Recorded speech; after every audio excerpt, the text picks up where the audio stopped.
views and opinions of the hosts and guests are their own and do not necessarily reflect the views of the management and staff of Guardian Radio.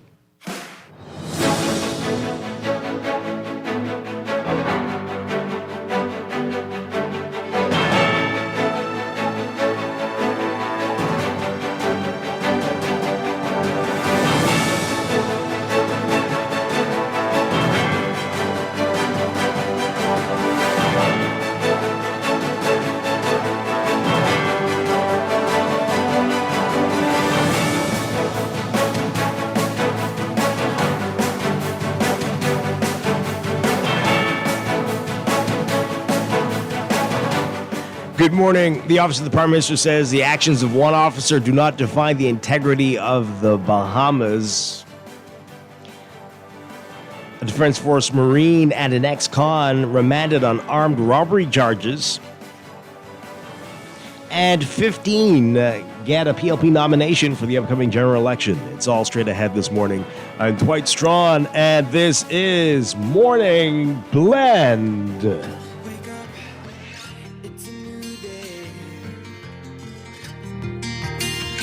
Wake up, it's a new day. It's the start of a new way. Don't you know that it's the start of the end of the old way. Wake up, it's a new day. Wake up, it's a new day. Good morning again, Bahamas. It is Friday, January 23rd, 2026. This is Morning Blend on Guardian Radio 96.9. Again, I'm Dwight Strachan. In a moment, Ricardo Wells will be joining us. Also this morning in business, it's our monthly human resource series. Ahmad Rashad Thompson's going to be with us this morning. That's all ahead, but first, it's time for the overnight, the latest breaking news from while we're sleeping, and the top national and international headlines this morning.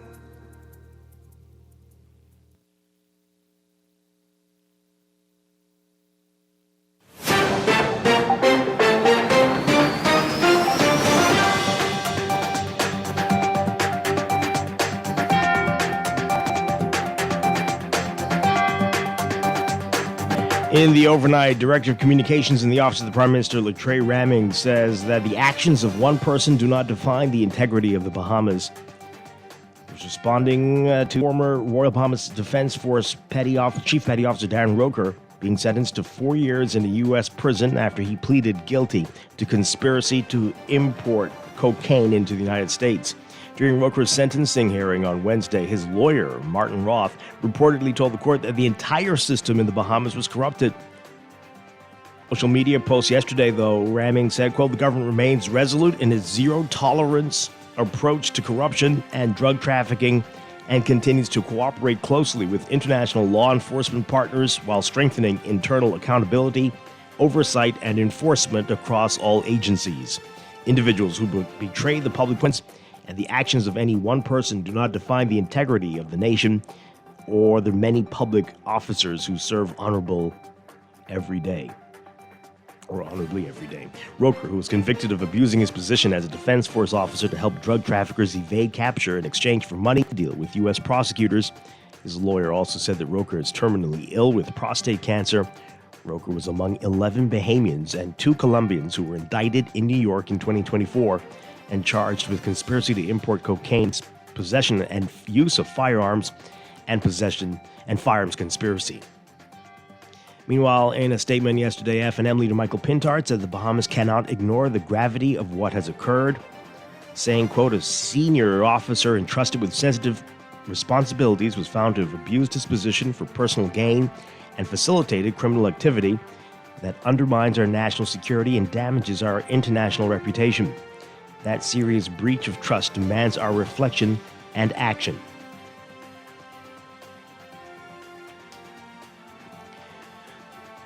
A Royal Bahamas Defense Force Marine who allegedly committed 2 armed robberies with an ex-convict was remanded to prison yesterday. Marine mechanic 38-year-old Adrius Austin of Seabreeze Lane and 37-year-old Dion Burrows of Winton Meadows made their initial court appearance before Chief Magistrate Roberto Reckley on armed robbery and conspiracy to commit armed robbery charges.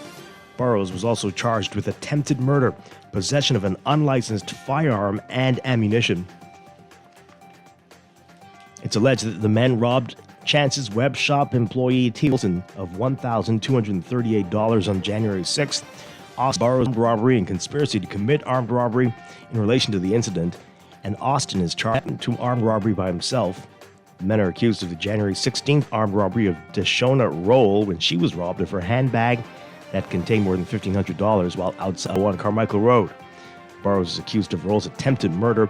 Police also allegedly found Burrows with a pistol and 5 rounds of ammunition on the same date.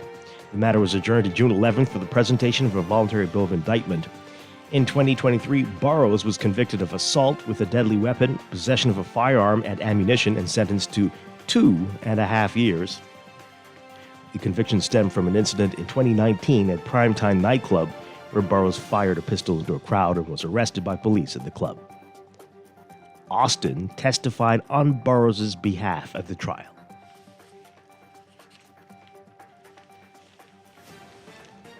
Police shot and injured a man Thursday following an altercation sometime around 12:30 a.m. We're told a group were standing outside when 2 men in a light gray Honda approached them. One of the men got out of the car and got into a physical altercation with one of the other men from the group. Moments later, the suspect discharged multiple shots at the individual. Police say an officer on the scene at the suspect. The suspect fled the scene, running south along Faith Avenue with injuries to his head and mouth, seeking assistance from civilians. Eventually, he was assisted by someone in an unknown vehicle. Police reporting that suspect is still at large. Minister of Health and Wellness Dr. Michael Darville says that discussions with the U.S. government surrounding Cuban healthcare workers in the Bahamas are going well as the government works towards finalizing contracts for laborers to be paid. While also saying that with furniture and bedding for Princess Margaret Hospital's accident and emergency department now in the country, the department should be completely occupied within 6 weeks. When renovations on the department concluded late last year, Darville announced that the team at PMH was in a phased approach, and officials were waiting on some furniture and equipment to arrive. Speaking to reporters yesterday, Darville said that after facing many challenges throughout the renovation process, officials are grateful to see significant progress. And construction on the $8 million Palmetto Point Clinic in Eleuthera is progressing smoothly more than a year after the groundbreaking for the 14,000 square foot facility. Officials are eyeing a 2026 completion date. During a visit to the construction site, Health Minister Darville said he couldn't be happier with the clinic's progress.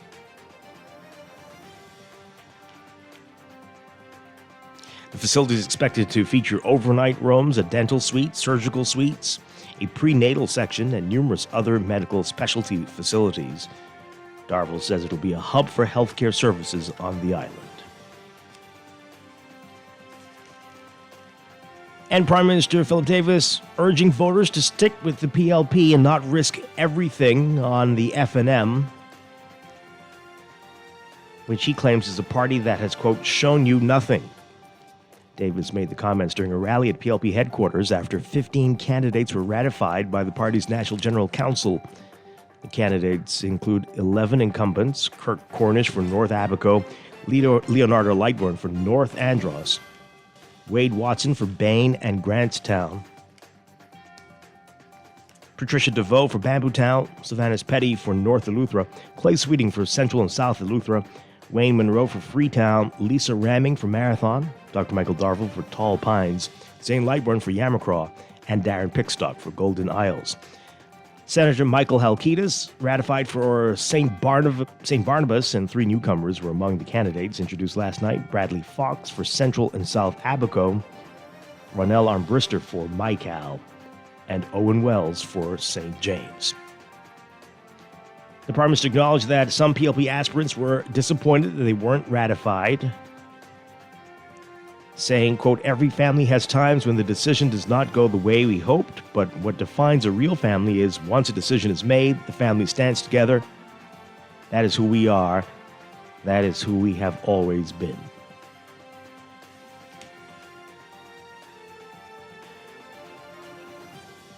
Overseas, Canadian Prime Minister Mark Carney responding to U.S. President Donald Trump's comments that, quote, Canada lives because of the United States. Carney saying that Canada thrives because of Canadian values. Carney said Canada can show the world that the future doesn't have to be autocratic after returning from Davos, where he gave a speech that garnered widespread attention. In Davos at the World Economic Forum, Carney condemned coercion by great powers on smaller countries without mentioning Trump's name. Upon returning home to Canada, Carney responded to Trump directly by referencing Trump's remarks in Davos. Trump had said, quote, Canada lives because of the United States. Remember that, Mark, the next time you make your statements. Carney again responding the next day, Thursday, saying, quote, Canada doesn't live because of the United States. Canada thrives because we are Canadian. Carney said Canada and the U.S. have built a remarkable partnership in the areas of economy, security, and rich cultural heritage and exchange, but said, quote, we are masters in our home. This is our country. It's our future. The choice is up to us. Meanwhile, Trump revoking his invitation to Carney to join his Board of Peace. Trump posted on social media, quote, Dear Prime Minister Carney, please let this letter serve to represent that the Board of Peace is withdrawing its invitation to you regarding Canada's joining what will be the most prestigious board of leaders ever assembled at any time.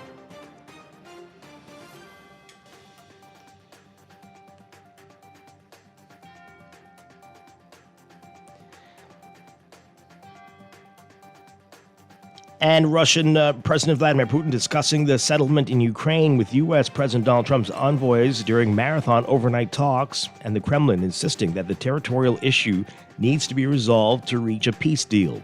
The Kremlin meeting, which lasted past 3 a.m. today, came hours after Ukraine President Volodymyr Zelensky sharply criticized his European allies Thursday for what he cast as their slow and fragmented response to Russia's nearly 4-year full-scale invasion that he said has left Ukraine at the mercy of Putin amid an ongoing U.S. push for a peace settlement. Kremlin Foreign Affairs advisor Yuri Ushakov, who participated in Putin's meeting with Trump's envoys Steve Witkoff and Jared Kushner, said it was reaffirmed that reaching a long-term settlement can't be expected without solving the territorial issue. Zelensky said after meeting Thursday with Trump in Davos, Switzerland, that the future status of land in eastern Ukraine currently occupied by Russia is unresolved, but that peace proposals are nearly ready.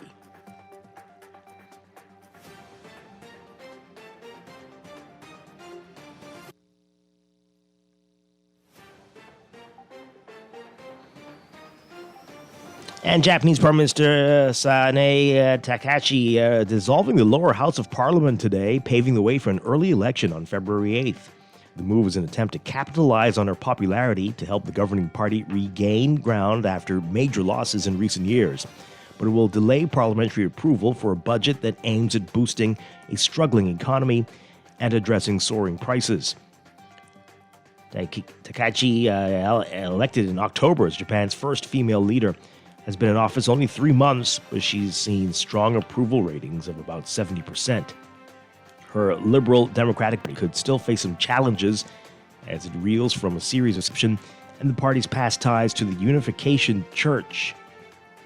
But it's not clear if the new opposition centrist Reform Alliance can attract moderate voters, while opposition parties are still too splintered to pose a serious threat to the LDP.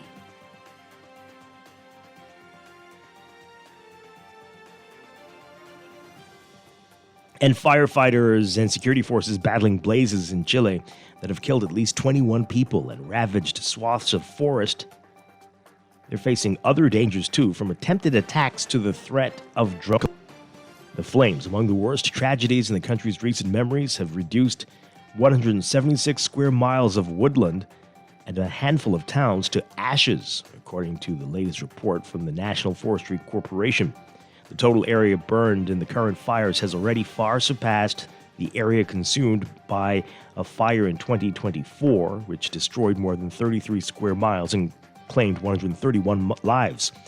The fires have forced hundreds of people to take refuge in makeshift shelters and left a trail of destruction, charred animals, and 2,359 destroyed homes.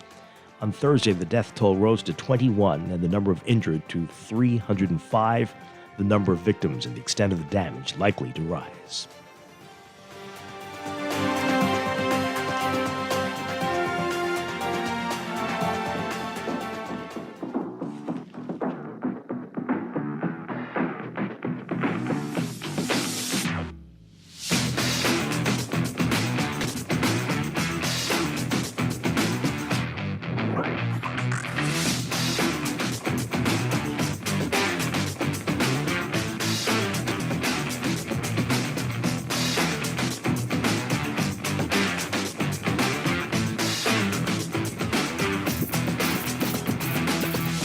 In sports, Bayman Collegiate football player Corey Moss now has a new home. Moss's time in the NCAA transfer portal was short-lived as the Bayman defensive back decided to join the University of Akron Zips for the 2026 NCAA Division I football season. The 5'11" football player made the transition to the Akron Zips after spending his freshman season with the Miami University Redhawks last year. With this latest move, Moss will remain in the Mid-Atlantic Conference, where he began his collegiate career. More on that in today's Guardian Sports section.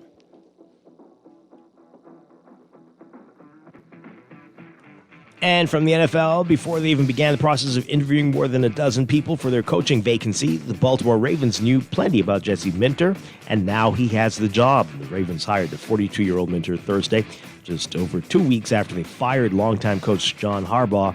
Minter is a familiar face, part of both Harbaugh's coaching tree and his brother Jim's. Minter's first 4 seasons as an NFL assistant were with the Ravens, and he spent the past 2 years as defensive coordinator for the Los Angeles Chargers. And Christian McCaffrey has become only the second player to be a finalist for 3 AP NFL awards in the same year as he joins Josh Allen, Trevor Lawrence, Drake May, and Matthew Stafford in the running for the Associated Press 2025 NFL Most Valuable Player Award. McCaffrey and May are also finalists for Offensive Player of the Year. McCaffrey and Lawrence are among the finalists for Comeback Player of the Year as well. The winners will be announced at NFL Honors on February 5th. A nationwide panel of 50 media members who regularly cover the league completed voting for the playoffs. Before the playoffs began, votes were tabulated by the accounting firm of Lutz and Carr. Voters selected a top 5 for the 8 AP NFL awards. First place votes were worth 10 points. Second through 5th were worth 5, 3, 2, and 1.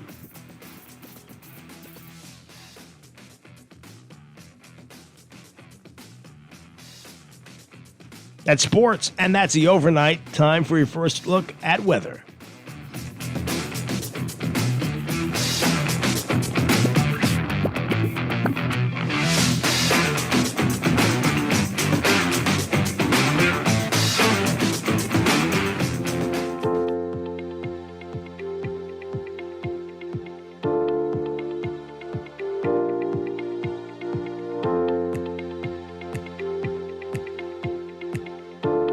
Your first look at weather brought to you by Star General. Weak troughing across the northern Bahamas will continue to support a few isolated showers and a possible thunderstorm or two as it lifts north of our area today. Meanwhile, surface high pressure will maintain gentle to moderate breezes and mostly stable conditions across the rest of the country. For today, there remains a moderate risk of rip currents along shorelines of the southeast Bahamas, as well as all Atlantic exposed coastlines. Beachgoers are advised to exercise caution when entering these waters. And in these early morning hours, you might see some fog. It could get up to patchy and dense in the northern and northwest Bahamas, leading to reduced visibilities in some areas. So keep that in mind over the next couple of days. Pedestrians and motorists need to exercise caution. For today, your forecast for the northern half of the country, northern and northwest Bahamas, look for a mix of sun and clouds, turning mostly fair tonight.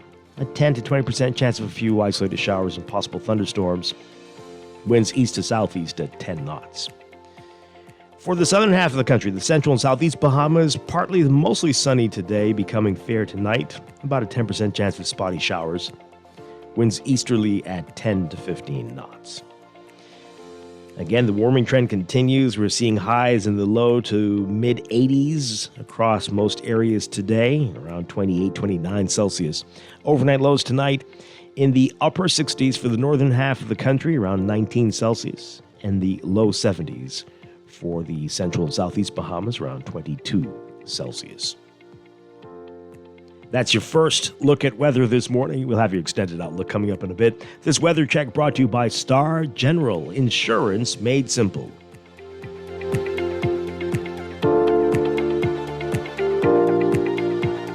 Wake up, it's a new day. Wake up, it's a new day.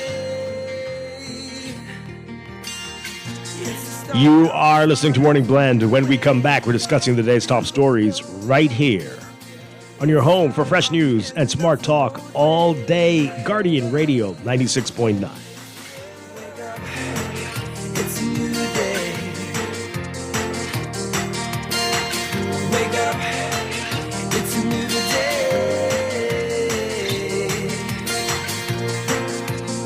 day. At Cleveland Clinic, care is everything. So when your primary purpose is to care for the world, you'd start with your community until you're accessible anywhere.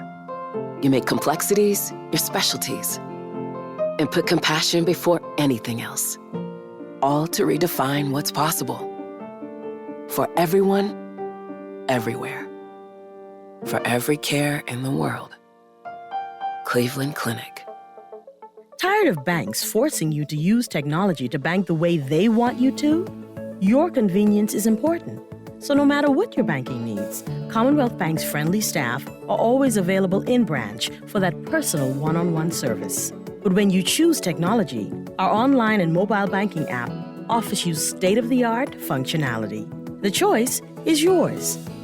Commonwealth Bank. Bank the way you want. Screws and Fasteners World, Balfour Avenue and Palm Beach Street, has those hard-to-find fasteners for you right now. You can find stainless steel regular hex, carriage bolts, galvanized bolts, threaded rods, nails, self-tap screws, sex bolts, anchor bolts, turnbuckles, masonry tools, hand tools, and weed whacker strings. Check out the rope selection and car body fasteners, too. Special orders are welcome. It's your #1 fastener store. Screws and Fasteners World, Balfour Avenue and Palm Beach Streets. Call 326-1976. For fast, reliable, and impactful printing services, look no further. Let Printmasters bring your masterpiece to life. We stand by our quality products that is second to none. Our affordable pricing and friendly, efficient staff makes Printmasters the ultimate choice for all your printing needs. We can deliver any type of printing services, from banners to booklets to business cards. You name it, we can print it. Let Printmasters bring your masterpiece to life. Located in the Nassau Guardian Building, telephone 302-2361. Looking to elevate your gadget game, or a tech trouble simply slowing you down? Escape to a world of innovation at Custom Computers, your go-to store for the latest cutting-edge tech. Whether you need to upgrade your life with the best from Apple and Windows, or your device needs a little TLC, the Custom Computers Know-How Store is the destination for unbeatable expertise and quality repairs. With 2 convenient locations, there's a Custom Computers near you on Patton Street in Palmdale and Caves Village, or call 396-1100. Wake up, it's a new day. Wake up, it's a new day. No one likes a fender bender. Oh, man. From a little scratch to a full mashup, NUA Insurance has got you covered with auto insurance tailored to fit your needs for affordable rates with free on-site accident assistance. Visit us online or in branch and just ask us. NUA Insurance. Ask us, because we've got you covered. Every day in a busy world, we have to do so much. Bank with CIBC and get that personal touch. Share your ambitions, let us help your dreams come true. At CIBC, you're at the heart of all we do. We're on your side, we're listening, we know the way you feel. CIBC, ambitions made real. Public transportation drivers, start your day the smart way.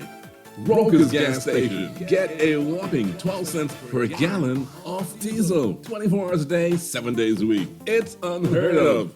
But it's true. Roka's loyalty card saves you money, and it's free. Get yours now on the spot. Wide entrance, multiple pumps, no congestion, in and out fast. So Malawala Highway and Faith Avenue. Wake up, it's a new day. Wake up, it's a new day. It's the start of a new way. Don't you know that it's the start of the end of the old way. Wake up, it's a new day. Wake up, it's a new day.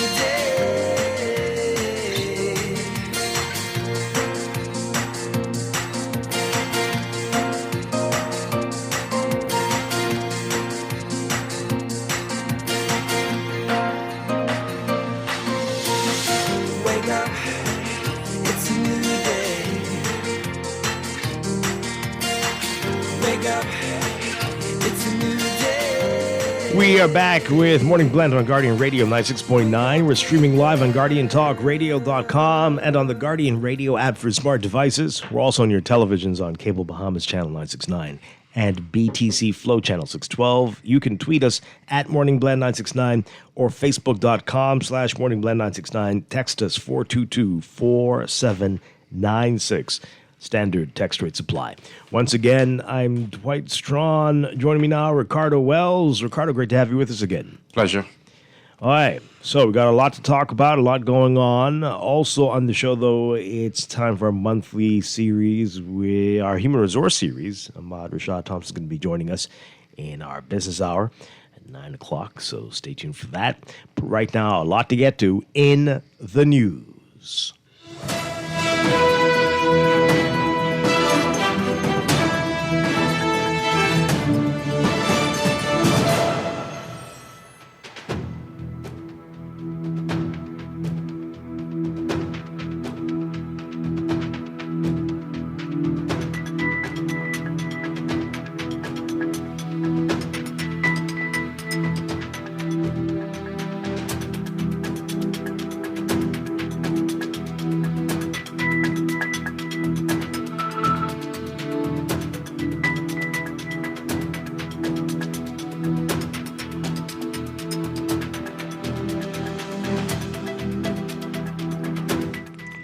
In the news.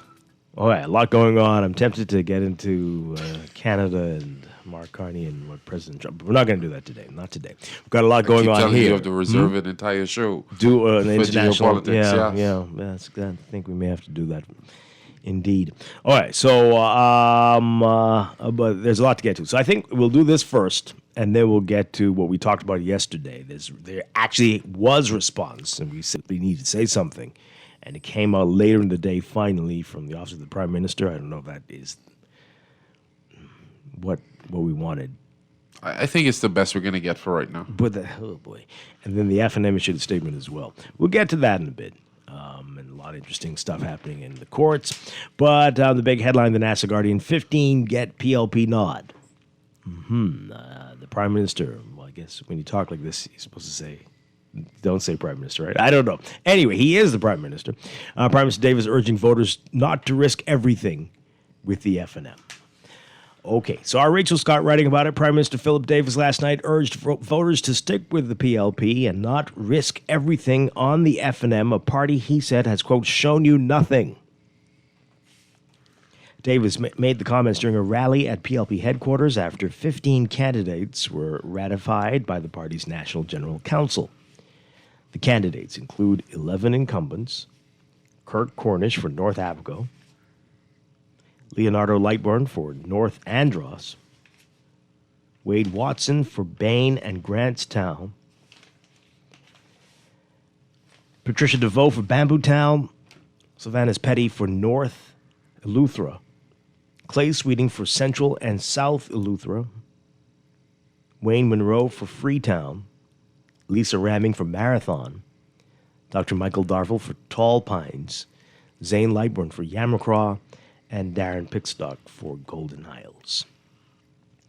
Senator Michael Halkitis was ratified for St. Barnabas, and 3 newcomers were among the candidates announced last night. Bradley Fox for Central and South Abaco, Ronell Armbrister for Mycal, and Owen Wells for St. James. Now, Davis acknowledged that some PLP aspirants were disappointed that they were not ratified, but he said, quote, every family has times when the decision does not go the way we hoped, but what defines a real family is once a decision is made, the family stands together. That is who we are. That is who we've always been. There are moments when the candidate you supported did not get the nod, moments when the result did not go the way you prayed for, moments when disappointment sits heavy in your chest. And I do not speak about that as an observer. I was one of those candidates. I know what it feels like to fall short. I know what it feels like to be counted out. I know what it feels like to hear no when your heart was set on yes. But I also know this. I got back up, I dusted myself off, and I did my duty to this party because I understood something bigger than myself. Okay, his comments appear to be a response to Southern Shores MP Leroy Major, who recently said the party denied him a nomination, and PLP aspirant Ormonique Bowe, who said yesterday that she planned to challenge the party's decision to ratify Wayne Monroe for Freetown instead of herself.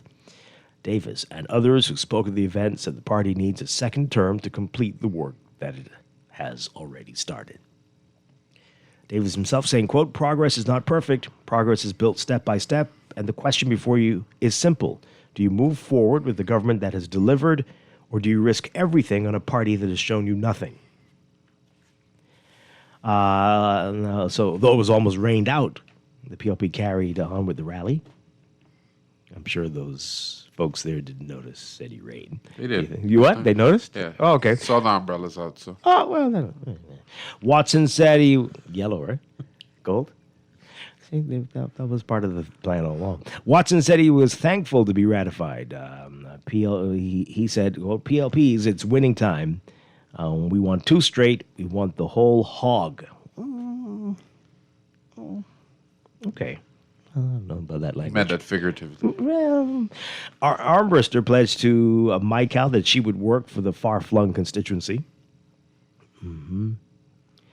And a whole lot more of that stuff. Okay, so let's get your reaction to it, folks. I guess few surprises. I mean, almost everybody I was a bit returned. surprised by the amount of incumbents. Right. I'm not going to lie. I was expecting 1 or 2 more newcomers. Mm-hmm. Expected Owen Wells down in St. James. Mm-hmm. But I did not expect Bambutan to return. I did not expect... Why? What's the reason? It's no particular reason. It's just that you hear the, murmurs around in public. So troublemakers. Mischief. Yeah. That's what that... No? I don't know. I have no idea. I also didn't expect the Member of Parliament for being in Grantstown with Watson to return.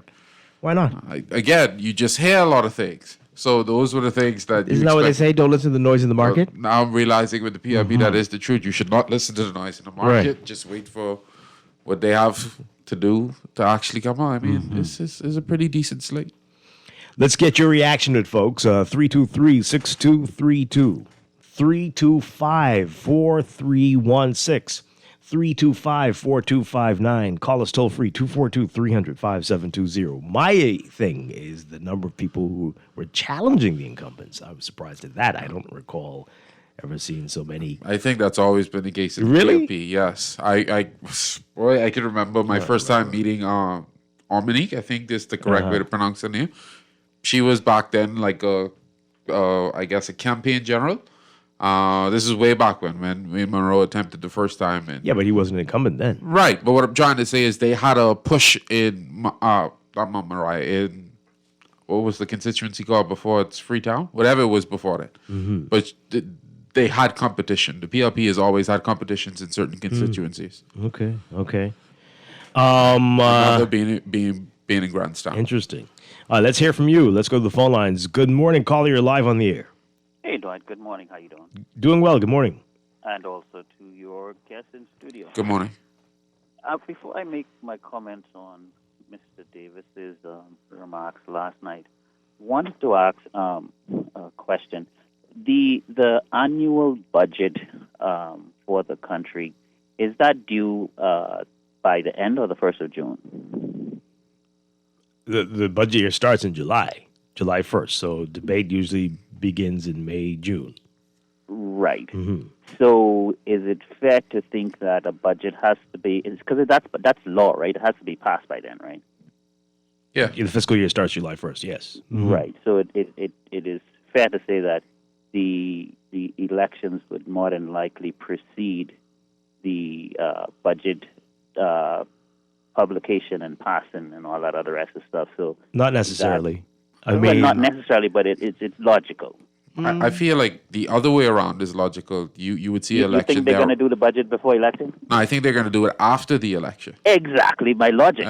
So if you look at that time window, you pretty much got a good idea of where we are with elections. It could be. We've seen quite a few May elections. You know, Anyway, that's quite possible. having said that, I was listening to the Prime Minister's remark last night, and he I got a kind of nostalgic summary of what my view of the PLP and both the FNM has been over the years. And there is this constant effort on the part of the PLP and the FNM to convince the Bahamian people that there is a stark difference between the two parties. And you hear that in Mr. Davis's comment last night when he said, do not risk everything on the FNM. And when I hear that, I said, what has been the FNM's position on immigration for the last 30 years? Very similar to the PLP. What has been the FNM's or the PLP's position on how they treat growing the economy, foreign direct investment, give out a lot of concession, give out a lot of Bahamian land? There is no difference between these two parties. So you're saying both parties are giving you nothing, or Yeah, showing you exactly. nothing. So if you look at the definition of what the PLP's position is on the major issues, the FNM has failed us on transparency and the freedom of information. The PLP has failed us on that. The FNM has failed us on electoral reform. The PLP has failed us on that. So what does that Why mean is for it that- voters? Choose the party that gives you more of nothing or less of nothing. Exactly. This the status You're quo supposed to that. answer that, John. Which one? Which one is it that we should do? But the point I'm making is as it relates to Mr. Davis's statement, we are risking all on both of them. But So- see, so, that's the perception you would have if you think they're actually trying to talk to the general public when it comes to voting. The whole plan is to rally their base. That is the actual focus. So that commentary is not really directed for non-PLPs. It could appease non-PLPs, but the focus is the PLPs that are listening.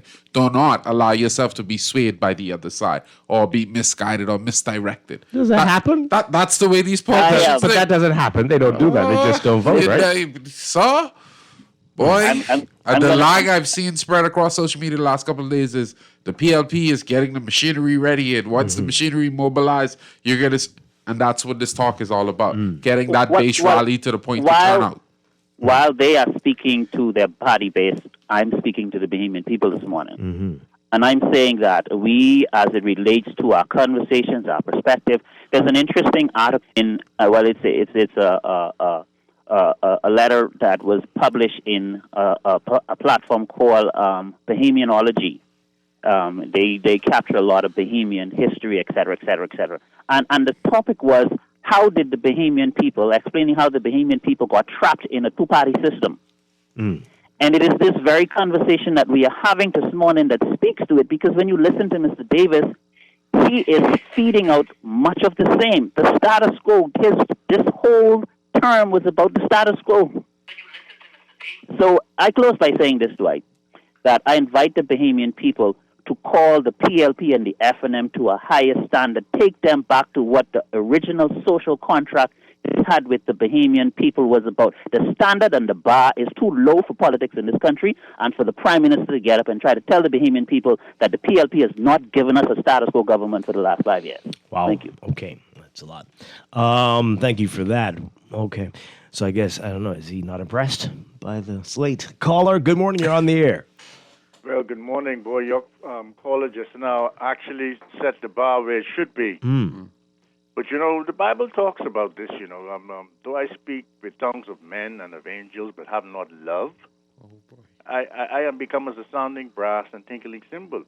But the Prime Minister clearly explained how they work. We protect, we look out as family for one another. Yeah. Now, I know how my family works. If one gets into trouble, we come around and we try to figure out how we can get this person out of trouble. And you can clearly see the parties are behaving the same way. You accuse of a crime. We try to drag it on in court, even though you may not be on that party run, maybe the opposition, we can help you out. And they seem to work together to the detriment of the Bahamian people, so that's why we have no justice. But you take some of the Norwegian countries, just look at one country I could point out right now, where the murder rate is 0.8% for every 100,000 people. That means there's only 4 or 5 people dying out of 400,000 people. So it clearly states that we are going away from the truth of harmony that we should be trying, and standards that we should be living up to. Imagine that. If we only had 5 murders a year in this country, that should say something about the population. But we are being fed this division that's going to cause us to just kill one another and annihilate each other. And that seems to be the plan that we want to choose every year, every 5 years, because we choose between these two devils. That's my opinion. Oh, boy. Wow. I think that last part is a bit strong. Disagree with each other. Not kill and bring harm. But not the devil part? That too. Oh, okay. I thought that's what you meant. What? No, the kill and do harm, like, it's just a lot. I don't want to see our politics ever, descend to that level. Okay, let's take another call. Good morning, caller. You're on the air. Hi, are you there? Good morning, caller. You're live. Good morning, Dwight, and to your guest. Good morning. It's timely. Speaking from politics, well, what I see now is, and what kind of frustrates me with the media, is we don't give the Bahamian public a alternative as the Constitution provides. What's it got to do with the media? Communication with the government, with the Prime Minister last night, he always is talking about either you can choose PLP or F&M. That's not what the Constitution speaks about. The Constitution clearly states that there are more persons that vie for candidacy to represent each constituency.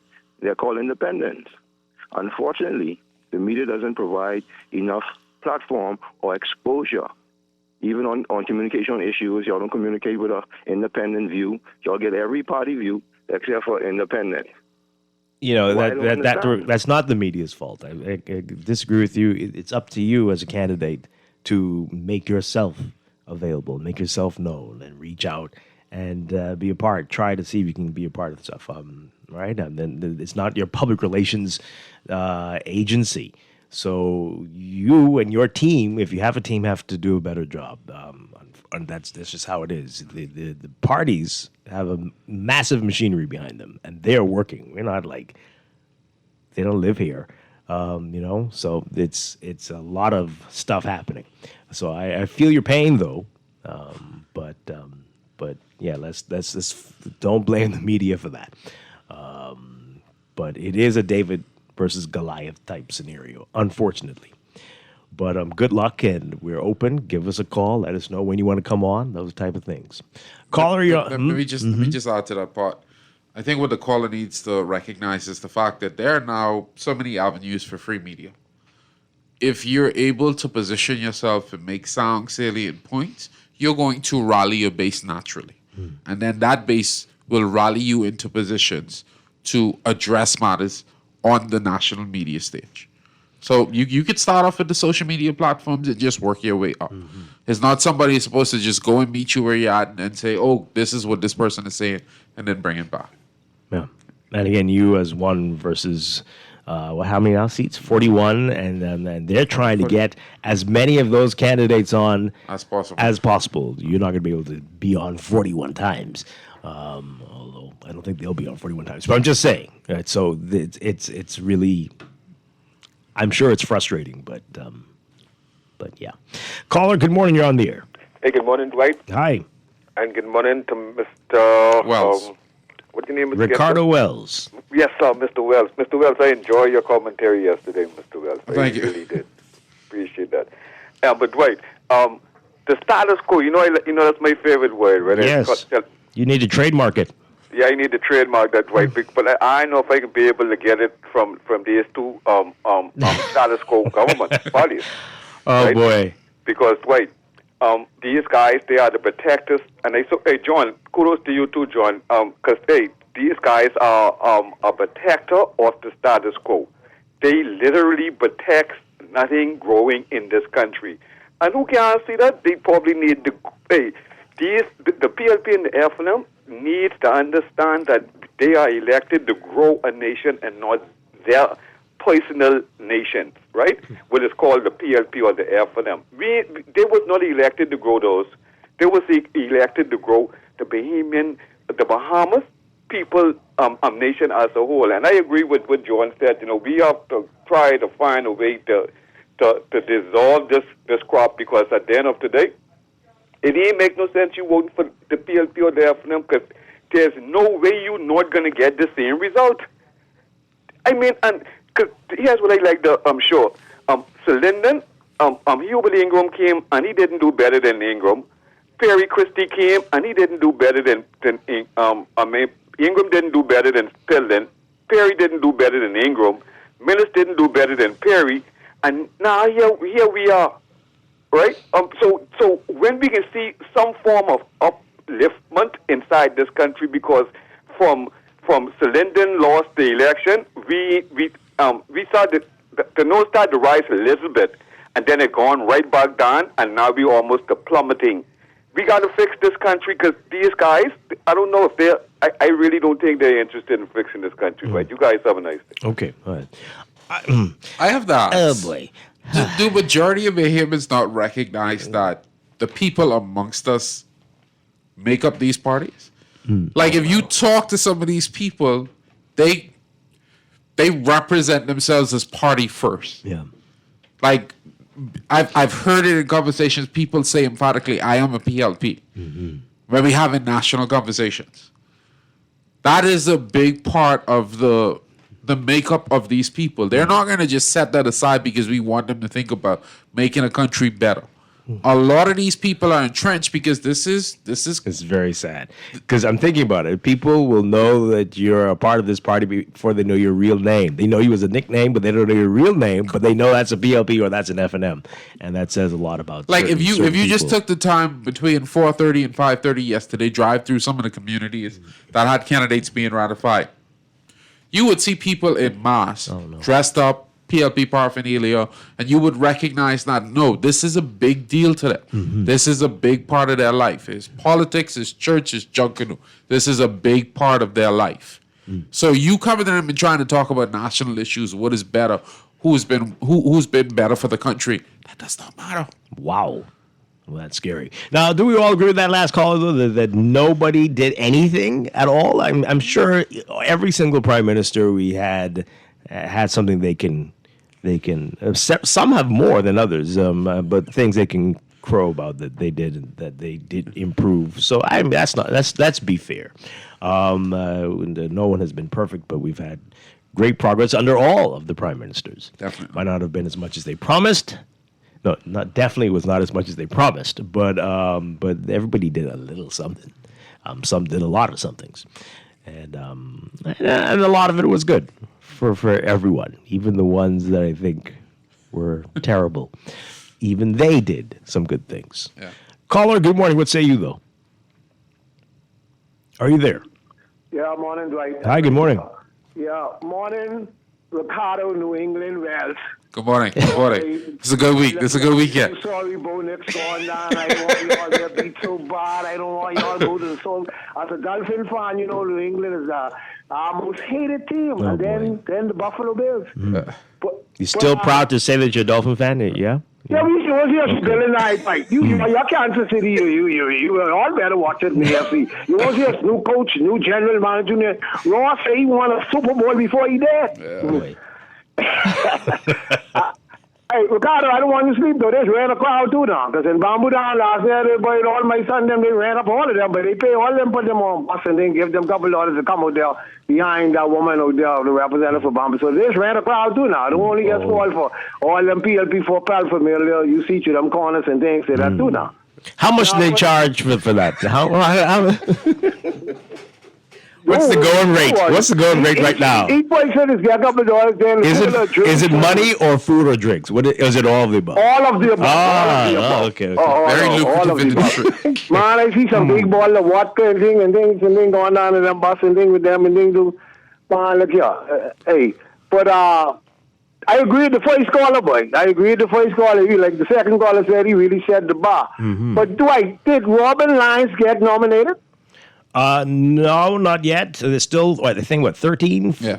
12 or 13 to go. So I guess we'll hear before the end of the month, maybe. Because listening to her on your station, on the station on Fridays, man, she's highly qualified. And I know about her before that and everything. And she's highly qualified. If they kick her to the curb again and don't give it, that'll really be an embarrassment for the PLP, man. But it'll be good for Guardian Radio, though, because she'd stay with us, and we love her very much. So I keep telling her this is bittersweet. I don't know whether to tell her congratulations or say, but anyway. She put herself forward for I don't she get it, man, because she's after, like, this is the first time she tried for it the last time, too. And even with the chairman, how they do it, the chairmanship and all, too, man, she deserved it, man. And the lady didn't, they nominate Wayne Monroe, so the lady didn't get it, too. No. And the lady, the lady from Bimini, the bullet lady, did she get nominated? Well, no, they haven't named Bimini and Berry Island. Oh, because if she don't get nominated, I could kick up another firestorm and thing, too. They can need a fire blanket for that one there, too. And everything like that, too. But, yeah, man, yeah, I'd say before the budget. I'd say, like, around May for real, though. I'd say before the budget, around May or something. But he need to call it quick, though. But, like Ricardo, like Dwight said, no, don't listen to the noise in the market. Listen to the results election night whenever the bell call. When they say polling division number 1, half of them get this and PLP get that, listen to that. All right, gentlemen. Have a great day. All right. Thanks a lot. Wow. Okay. Let's take a couple more calls and we'll get you text messages in just a bit. Good morning. You're live on the air. Yes, Dwight. How you doing? Doing well. Good morning. Good morning. Just on Miss Lyons, I think Miss Lyons will make a good leader of the PLP in about 10 years. So the next election, the whole party. That's what you're saying? Yeah. Yeah. Yeah. Because after losing this one and the next one, if she goes into the next class, she would be in a position to assume leadership because the whole party would be purged. And I know her to be very clear, concise, and the ability to listen and group the collective intelligence. So I think she'll be a good follow-up to 10 years of Tintad. Wow. Dwight. I didn't know how to oh, my gosh. Okay. I hope we come back to the non-statement made by the acting prime minister. Oh, we definitely will. We definitely will. Yeah, I'm coming back to that because the acting prime, I understand the acting prime minister. Acting prime minister? Okay. Everybody's on a roll today. Wow. It's Friday. Yeah. But let me tell you what I missed from the PLP. I was looking for the Perry Christie for Centerville, right? I know the Prime Minister Aspirant Petty is there, right?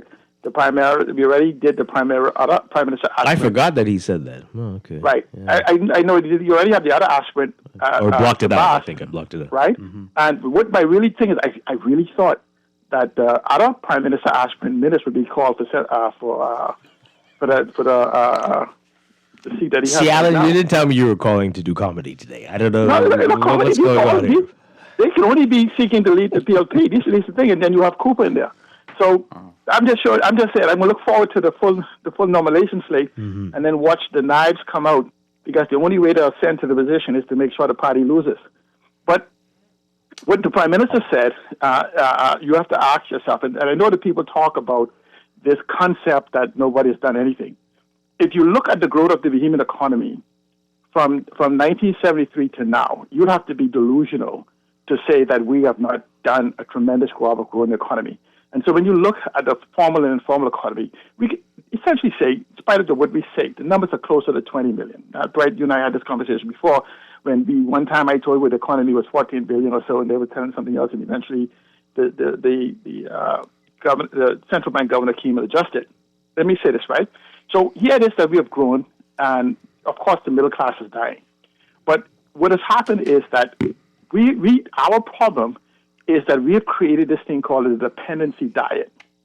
And we've been trying to build a modern, productive Bahamas with a population that's been freeing to wait for permission, placement, and payouts. Except that for the first quarter of the 21st century that ended December 31st, the world has changed, accelerated. We now have AI that is now doubling every 7 months.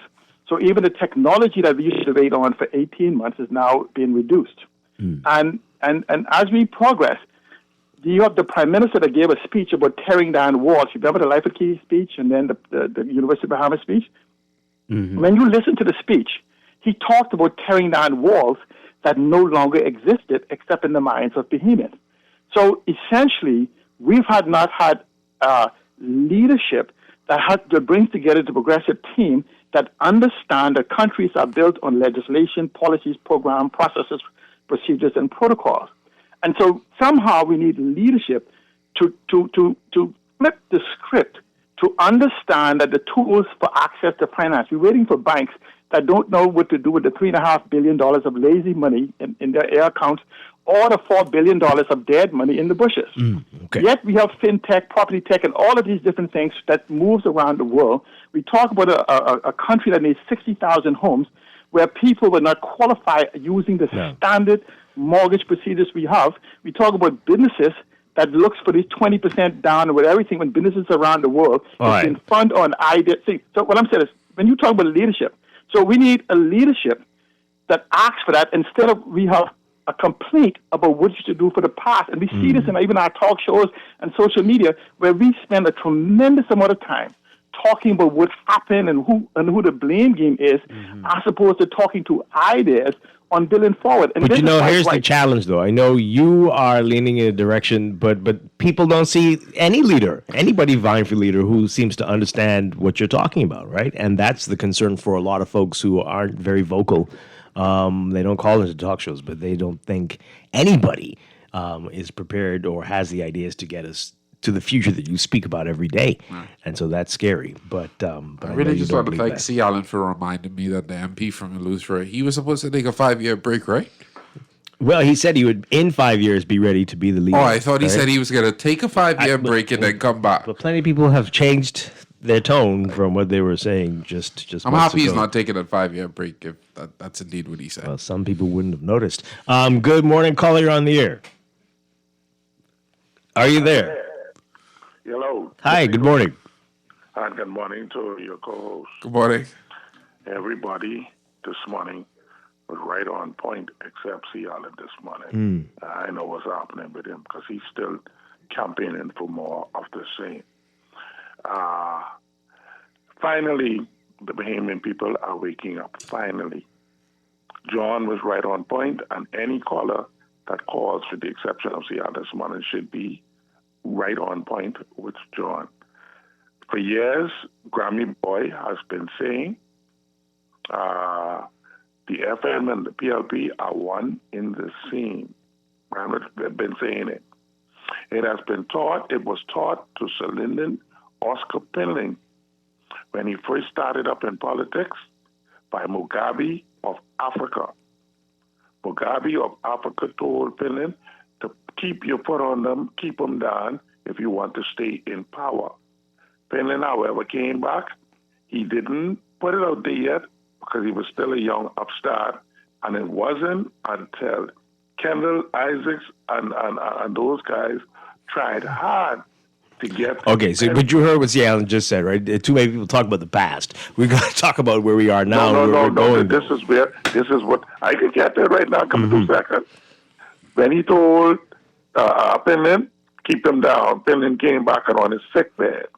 He told Christie and Ingram to his bed. He said, Ingram, you go to the FNM, Christie, you come to the PLP. And it doesn't matter which way the Bahamian people go, you got them. Okay. So John is right on point, and the other callers, with the exception of Sienna. Thanks for taking Come the boy call. Wow. Okay. Let's go to the text line. I really like to know the actual history law behind that. I mean, I said, how do people were in that room? I don't know how everybody knows this story, but okay. I bought in 91. It don't seem like big difference to me, but it is what it is. Well, I wasn't born in 91, and it doesn't seem like a big difference to me. But okay, so this person says, Ricardo, no, you forgot something. It's in order, I guess, of what people care about. It's politics, church, Junkanoo, and don't forget the high school you went to, and then I guess country. Yeah. Okay. There's a lot of the government highs out there, so yeah. This text says here, can you please let us know what is the incoming prime minister, the leader of the FNM, okay, promising to do if or when he becomes the next prime minister about this big embarrassment with the indictment? We'll get to what was said about that in a bit. That statement from the office of the prime minister, okay, yeah, we'll get to that in a bit. This text says here, my PLP government doesn't deserve a second term. They are taxing us to pieces. Watch the political football called that. How that will be used against us. Well, so you say it's your PLP government. I don't know. The difference between the two parties is the looting of the treasury. One does just twice as much as the other. Come to think about it, that makes them the same. Wow. How much more abuse can we handle before we divorce these two parties that are one and the same? This is the end times. Do you feel safe in their hands? They're one party, billions spent on literal parties and trips while Bahamians are dying in the hospital and while they dance or shuffle. Okay, wow. I look forward to the day when both major parties realize that they may have their way, but we, the electorate, will have the say. I will never vote for someone who doesn't live in my constituency. Oh boy, you never vote. You. Good Lord, or you're going to be moving a lot. I don't know. Okay, well, that's. I hear you though. I really do think it should be a requirement, especially if we do have more true, real municipal government, local government. That would have to be a requirement, but it's very, very rare. I think what we do here. For some family islands, yes, but for the majority, I don't think that's that's not essential. Don't you think it would be better though? I mean, to a degree. Okay. Your guess is completely right. Davis was speaking to his party supporters. So to ask non-party supporters, their opinion doesn't make sense because the non-supporters are going to call or message with mostly nonsense. Well, or was it nonsense that was said? Which one is the nonsense? Anyway, Bahamians always complain. It's how we get ourselves in trouble. Expect a statement later today. I mean, so... Okay, so anyway, Bahamians always complain about the two-party system when the majority of the world has a two-party system. No. I think there's a problem with the two parties, not necessarily a two-party system. The two parties are too similar, right? There are a few issues here and there, but that they do differently.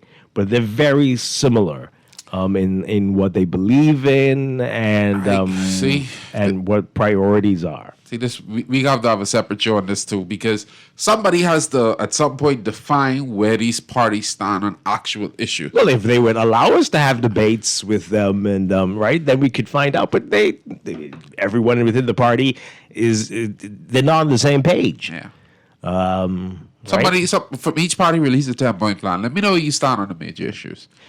We went through both the manifesto and the blueprint for change, and I mean they were copy and paste pretty much. We were laughing because there was one plan they were going to open. I can't remember the name. I need to remember this. But it was the same plan, but the words were in a different order for something they were going to launch. It was hilarious. Like if one said the Association for the Development of blah, blah, blah, it was blah, blah, blah Development Association. It's like the same words, but in a different order. That's what they are. That's who they are. What are we doing? What are they doing? What's really the difference? It's a personality thing. That's why they have so much hopping going on. One term I'm in this party, then I'm going to this party, and they'll welcome me back over here because, same old thing. I just have to change the color shirt I'm wearing.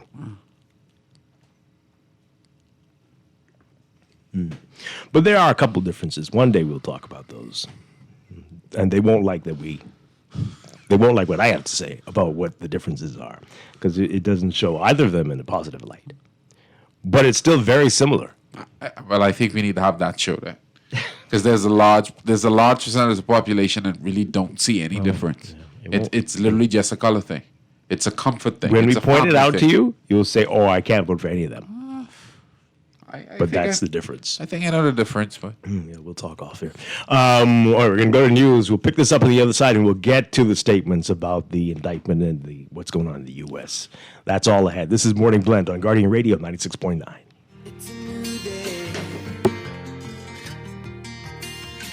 Wake up.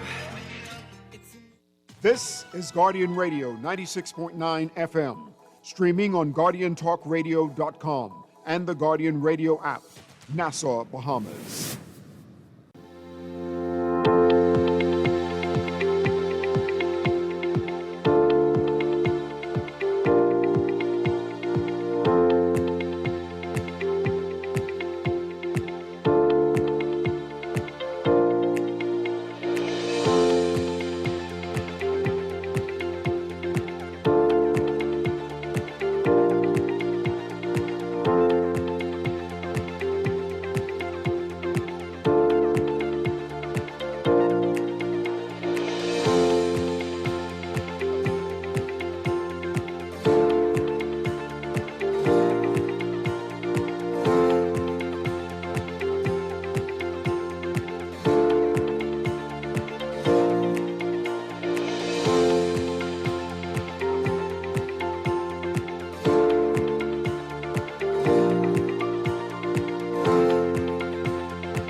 Welcome back to Morning Blend on Guardian Radio 96.9. We're streaming live on GuardianTalkRadio.com and on the Guardian Radio app for your smart devices. Also on your televisions on Cable Bahamas Channel 969 and BTC Flow Channel 612. You can tweet us at Morning Blend 969 or Facebook.com/Morning Blend 969. Text us on the Guardian Radio app for your smart devices, 422-4796, the text line, powered by BTC.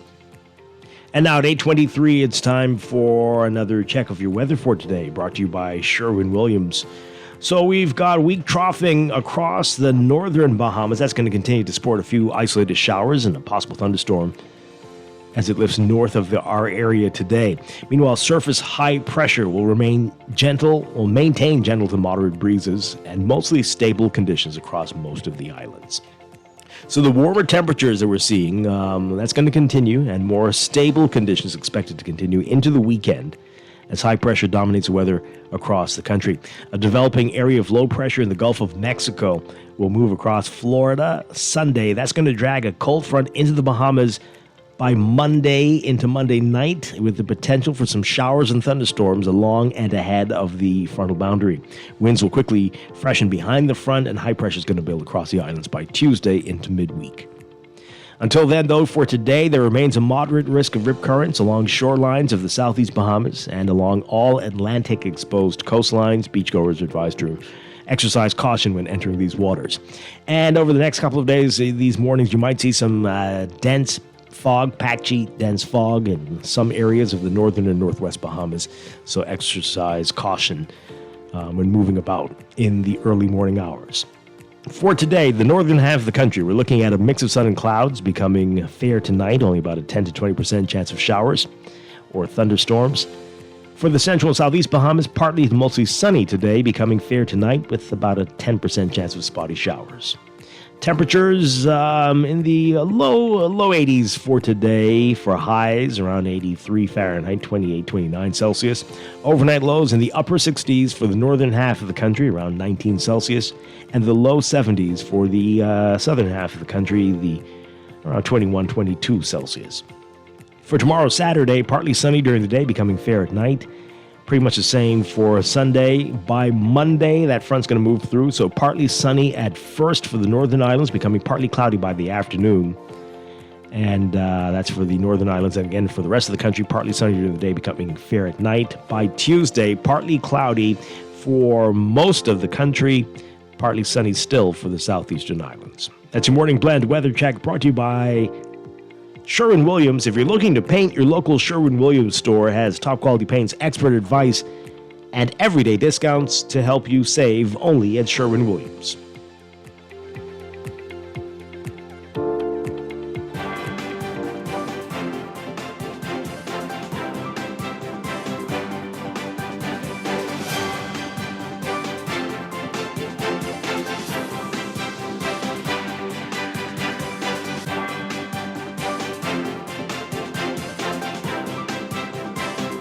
And time for another check of traffic, brought to you by RBC. With RBC, your ideas happen here. A reminder of the work on East Street South, mainly at night between 8 p.m. to 1 a.m. That's going on through January 30th at least. That's between Soldier Road and All Saints Way. You might want to avoid that area if you can, or follow the posted signs. In your real-time traffic this morning, heavy traffic in a number of hotspot areas. We've got Blue Hill Roads with very slow-moving heavy traffic from just north of St. Vincent straight through to Independence Drive. You're going to see that very heavy near Carmichael and north of Soldier Road straight through to the roundabout. Carmichael backed up a bit as well, eastbound to Blue Hill. Over on East Street, similar story, heavy traffic north and south of the Soldier Road intersection, straight up to the East-West Highway roundabout, and Independence Drive, seeing heavy traffic both directions, east and westbound, between those roundabouts right now. Milo Butler Highway, as usual, heavy traffic from well south of the Fire Trail roundabout straight through to Tonic Williams Darling Highway. It's going to pick up for you straight through to the Six-Legged roundabout, where it gets busy, especially if you're on the eastbound side on John F. Kennedy Drive and near Bethel Avenue, looking busy, and southbound on New Providence Highway. Elsewhere, we've got Gladstone Road, seeing some slow-moving northbound traffic this morning from just north of Fire Trail straight through to John F. Kennedy Drive, Bahamar Boulevard, and eastern New Providence, you've got Eastern Road, slow-moving heavy traffic from about San Souci to Johnson Road if you're heading westbound. And Prince Charles Drive, the major intersection, seeing some slow-moving traffic, especially near Beatrice Avenue and at the intersection with Soldier Road into Robinson. Robinson not looking pretty for you if you're heading westbound. Marathon northbound also seeing slow-moving traffic to Wolf Road. That's your real-time traffic and your morning blend traffic alert. This traffic alert also brought to you by NUA Insurance agents and brokers. Whether you prefer face-to-face chat or handling things online, they've got you covered. Visit NUAinsurance.com for an instant motor quote or stop by your nearest branch today.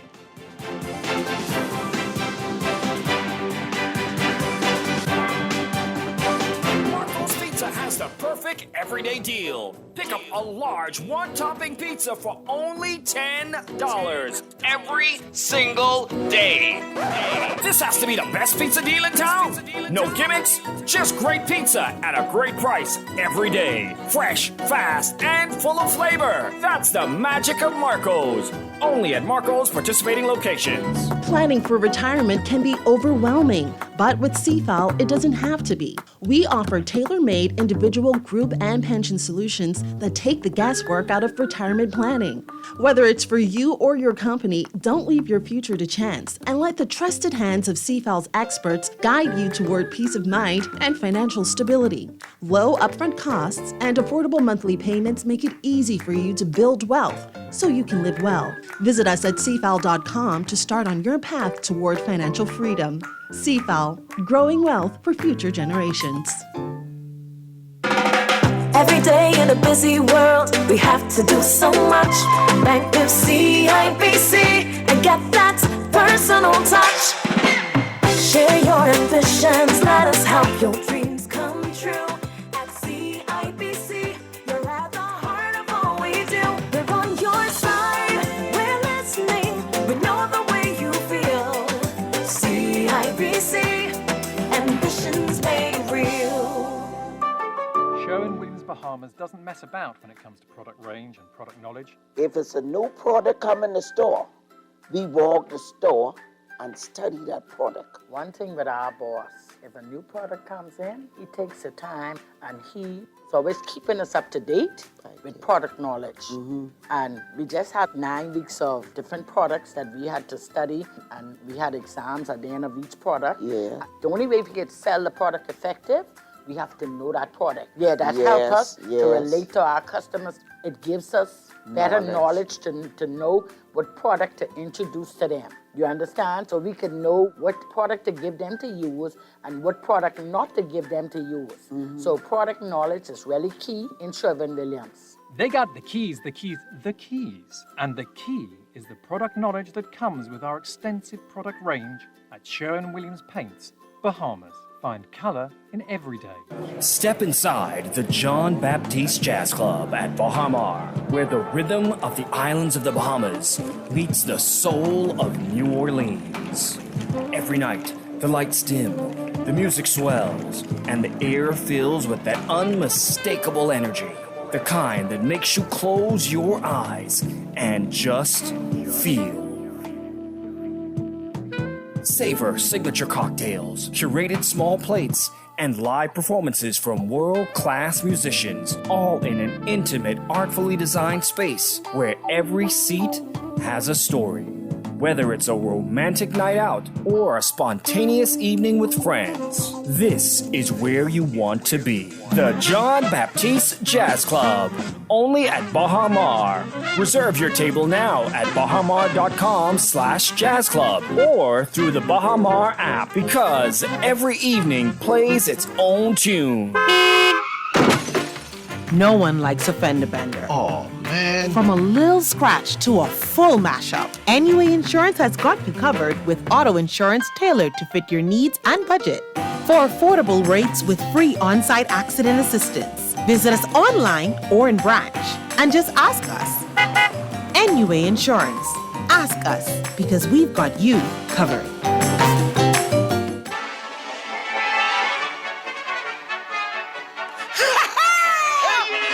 We got some jokey leaders in a jokey town. A three-ring circus, what a bunch of clowns. They're joking and they're jiving, but they're messing around. We got some jokey leaders, what a bunch of clowns. Hey! Come on!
We are back with Morning Blend on Guardian Radio 96.9. Dwight Strachan along with Ricardo Wells. We're having great conversations off here. One day we'll have these type conversations on the show. I don't think y'all are ready for it, though. No, I'm hoping one day is very, very soon because... You think they're ready for it? You'd be surprised.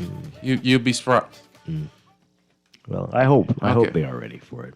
Okay, so we're going to get through these messages, and we have to get to those stories, the response from the OPM and the opposition on these court cases involving law enforcement officials in the U.S. All right, but let's get through your messages on the for the PLP for the upcoming election. A whole lot more of your messages here. This person says here, so an accused rapist who was charged and put on trial is chosen to run again. Well, the person was cleared, found not guilty. Is the FM going to run Gibson as well? What are we doing in this country? Why even debate about corruption and accountability and moral character? It's like you're putting on the same dirty clothes over and over like there's nothing to wear. I think it's more like putting on kind of clean clothes on very, very unwashed bodies. Or maybe it's both dirty clothes on the unwashed body. See, I don't know what we're doing. But it's a lot of dirt. The only way I can respond to that is by queuing up what we talked about off air. Mm-hmm. The people of Abaco, PLP people of Abaco, said that this is the candidate that they wanted. Well, we'll see. Election day, whenever the one man who knows the date calls it.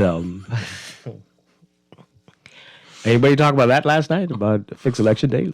No, they didn't talk about that. No. It's not a priority. Only probably elite people, the elitists amongst us want such things, I'm sure. Ah, boy. Here's the problem. The PLP rallies their base. The FNM rallies their base. It's a game of numbers. They love the person who are frustrated and don't vote for a third party. Something's missing. The PLP and FNM love third parties depending on if they are in power or not. Third parties help the government win or lose the election. Interesting, yeah. What we are experiencing is the process of democracy. Each one of us are only responsible for our own opinions and our one vote. Unfortunately, everyone acts in their own self-interest, which is their right to do. Finally, elected officials are just that. They were elected by people who choose to do so. Okay, well, some people are electing them based or thinking that they're going to act in their best interest when they get in the House, not necessarily in the best interest of the party. I think that text is spot on. I think they are, but some people are thinking that you're going to do what's right for the constituency. You're going to do it right. You're going to stand up against any laws that would go contrary to what we want, but that often that isn't happening, especially if they are in the governing party. I honestly don't think most voters actually have that thought process. I don't think it's most, but some people. Some. Yeah. But I think the majority of people, as the text said, vote in their own personal interests. Oh, boy. They've ratified quite a few ineffective, tainted, and non-performing MPs and CMs, cabinet ministers, yeah? The PLP doesn't think much of the Bahamian people. Shameful. Wow, that's a harsh text. Okay, who are you talking about? No, don't do that. C. Allen's got to be the press secretary if they win. Yellow one. No offense to my friend C. Allen, but those would be some very long press conferences if they do that. We learn a lot about fintech. We would. What? But it's a press conference about agriculture. That's as well. Maybe it plays a role in that. I don't know. Okay. Grammy pointed a special trip this morning. Oh, okay. The ideas that C. Allen has shared over the past 2 decades could have been adopted by either political party during that time. So why haven't they? The reason could be either an inability or an unwillingness to implement them. Both. Okay. Both governments never strengthen anti-corruption laws and FOIA laws and need to strengthen local government.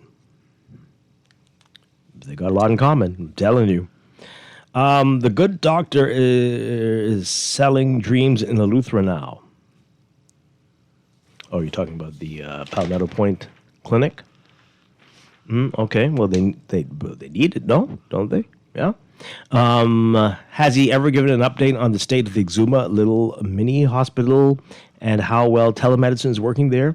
With all the time collectively as Minister of Health and obvious support of the Prime Minister, where did it go?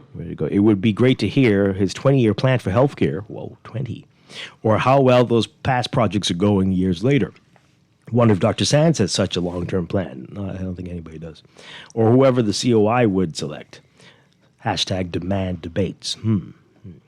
Speaking of Dr. Darville, are we still feeling okay whenever he says that there's still negotiations with the U.S. over the Cuban workers? Everybody's really comfortable with this talk? I just have one. This is like the fifth time he said it. Yes. We're still talking with the U.S. about the Cuban doctors. Why does that surprise you?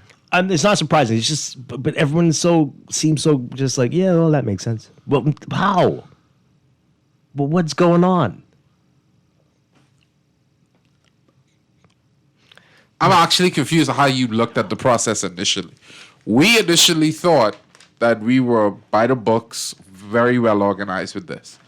And for some strange reason, it took us talking to the State Department over in the U.S. to realize, like, yeah, people ain't really getting paid properly, right? That's all well and good. Wow. Now that we know, but why are they involved? I'm not going to touch that because I'm going to say. I mean, does it make sense to you? To a degree. And so it sounds like we come back to them. Hey, does this work? Does this meet your approval? Again, this is why we have to have geopolitical conversations. We can't just take these small instances and then try to, lay it out like this. No. Yeah, I agree. But, let me ask a question. This like makes everybody's comfortable with those headlines. I have one question.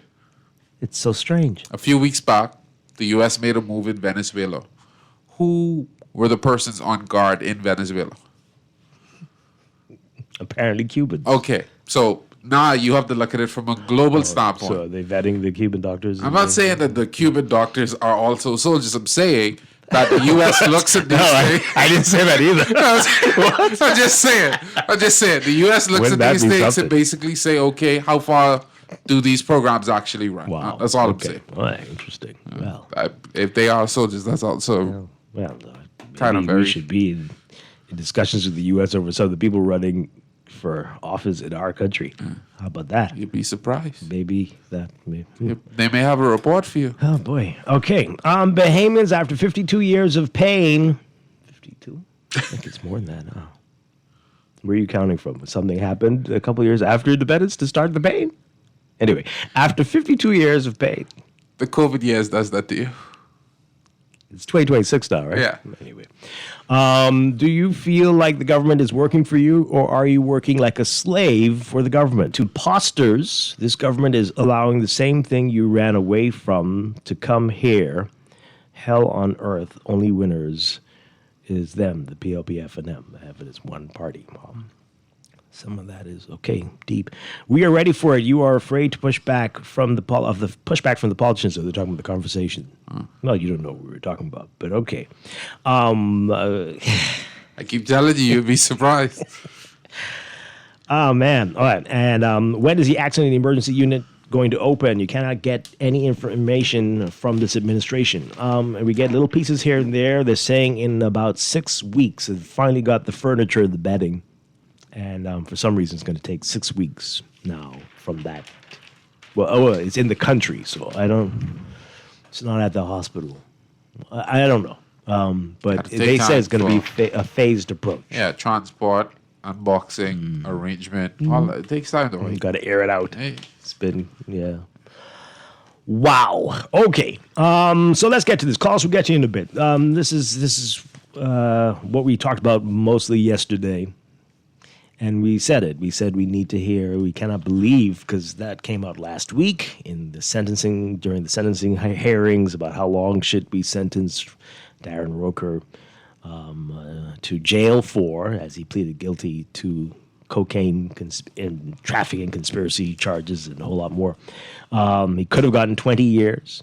The prosecution was seeking 5, and the judge this week decided on 4 years, right? And some serious claims were made, and we're saying we said yesterday that we needed to hear from the government on this. You have to say something. How can no one be saying anything? Well, late yesterday, the Office of the Prime Minister issued a statement. Well, Director of Communications of the Office of the Prime Minister issued a statement. Trey Ramming put this on social media. I don't know if we got an official, was it anything other than a tweet? I mean, I know that has become the standard for many other world leaders, but that's the official statement on X. Okay. Tanika Thompson, writing about it in today's National Guardian, Director of Communications in the Office of the Prime Minister, Trey Ramming, said yesterday that the actions of one person do not define the integrity of the Bahamas. Darren Roker, a former Royal Bahamas Defense Force officer, was sentenced to 4 years in U.S. prison after he pleaded guilty to conspiracy to import cocaine into the U.S. During Roker's sentencing hearing on Wednesday, his lawyer, Martin Roth, reportedly told the court that the entire system in the Bahamas is corrupted. The Tribune reported that Roth said, quote, Roker, was weak. He wasn't himself. In that moment of weakness, he joined the conspiracy and took the $20,000. It's not easy when you're living in a culture where the entire system, almost every branch, is infected with drug money and corruption. That's what he's talking about us, the Bahamas. This is what this American lawyer is saying about his Bahamian client and the system. I just don't like how from. simple he made it sound. I thought about it after the show yesterday. He made it sound as if you could just walk out there and just join the conspiracy. I didn't know it was that easy. I hate to be cynical about it. If you tried, it would be that easy. It sounds, according to this, if it's every system, sounds like you're just going to say, hi, I'm here. Okay, join the conspiracy. Maybe. In a social media post, Ramming said, quote, the government remains resolute in its zero-tolerance approach to corruption and drug trafficking, and continues to cooperate closely with international law enforcement partners while strengthening internal accountability, oversight, and enforcement across all agencies. Individuals who betray the public trust face consequences, and the actions of any one person do not define the integrity of our nation or the many public officers who serve honorably every day. Okay. So Roker, who was convicted of abusing his position as a Defense Force officer to help drug traffickers evade capture in exchange for money, took a plea deal with the U.S. prosecutors. His lawyer also said that Roker is terminally ill with prostate cancer. Roker was among 11 Bahamians, this is not just one person, 11 Bahamians and 2 Colombians who were indicted in New York in 2024 and charged with conspiracy to import cocaine into the United States, possession and use of firearms, and firearms conspiracy. Well, in a statement yesterday, FNM leader Michael Pintard said the Bahamas cannot ignore the gravity of what has occurred. He said, quote, a senior officer entrusted with sensitive responsibilities was found to have abused his position for personal gain and facilitated criminal activity that undermines our national security and damages our international reputation. That serious breach of trust demands our reflection and action. He said an F&M government would, quote, recommit to removing bad actors. The whole production is going to get shut down. And deepening collaboration with local and international observers to improve investigative oversight. He said, quote, we also intend to ensure serious investment in training, internal oversight, ethics education, and modern accountability mechanisms that reduce the opportunity for corruption before it begins. I believe we can defend the integrity of the Royal Bahamas Defense Force while insisting on constructive reforms that reintroduce accountability and professionalism at every level. Our national security demands it. Okay. Well, I mean, it wasn't just the Defense Force that's been called into question. It's the police force as well, and especially the police force, and every aspect of government, according to what was said over the past few days. The U.S. indictment alleged that corrupt police officers and government officials from about May 2021, that's an interesting date there, straddling administrations, right, undermined the work and progress of OPBAT, Operation Bahamas, Turks and Caicos, which was launched in 1982 to police drug trafficking operations in the southern Bahamas. The indictment states, quote, the increase in cocaine flow through the Bahamas has been a direct result of drug-fueled corruption that has infected various Bahamian institutions. Infected. It is alleged that Roker, the chief petty officer in the defense force, allegedly facilitated maritime drug trafficking by using his official position to obtain sensitive information about law enforcement operations by the U.S. Coast Guard and OPBAT, and alert drug traffickers in exchange for bribe payments. Very, very serious stuff there. All right, so let's get your reaction to the statement. Am I the only one disturbed that it was a tweet and not released as an official statement? Does it matter that it was the Director of Communications and not the Prime Minister or the Minister of National Security or the Commissioner of Police or the Commodore of the Defense Force? Do we need to hear from them? Do we need to hear from everybody, since this is an infection that has infected the entire system? Do we need to hear more? How do you all feel about how this is playing out? 323-6232, 325-4316, 325-4259. Call us toll free, 242-300-5720. Tweet us, Facebook us, text us, 422-4796. Do we need a citizen's release to say, hey, that's not us? That's only a couple of them. Don't paint us like that. No way. What are we going to do? You want to say something, but can we let's take this call? Yeah? And then we'll come back to you. Hold the thought. Caller, good morning. You're on the air. Yes, I've been on my cell phone for 30 minutes, but anyway, I really want to make a contribution on the topic before, right? And you know, until we, hello? Yeah, we're listening.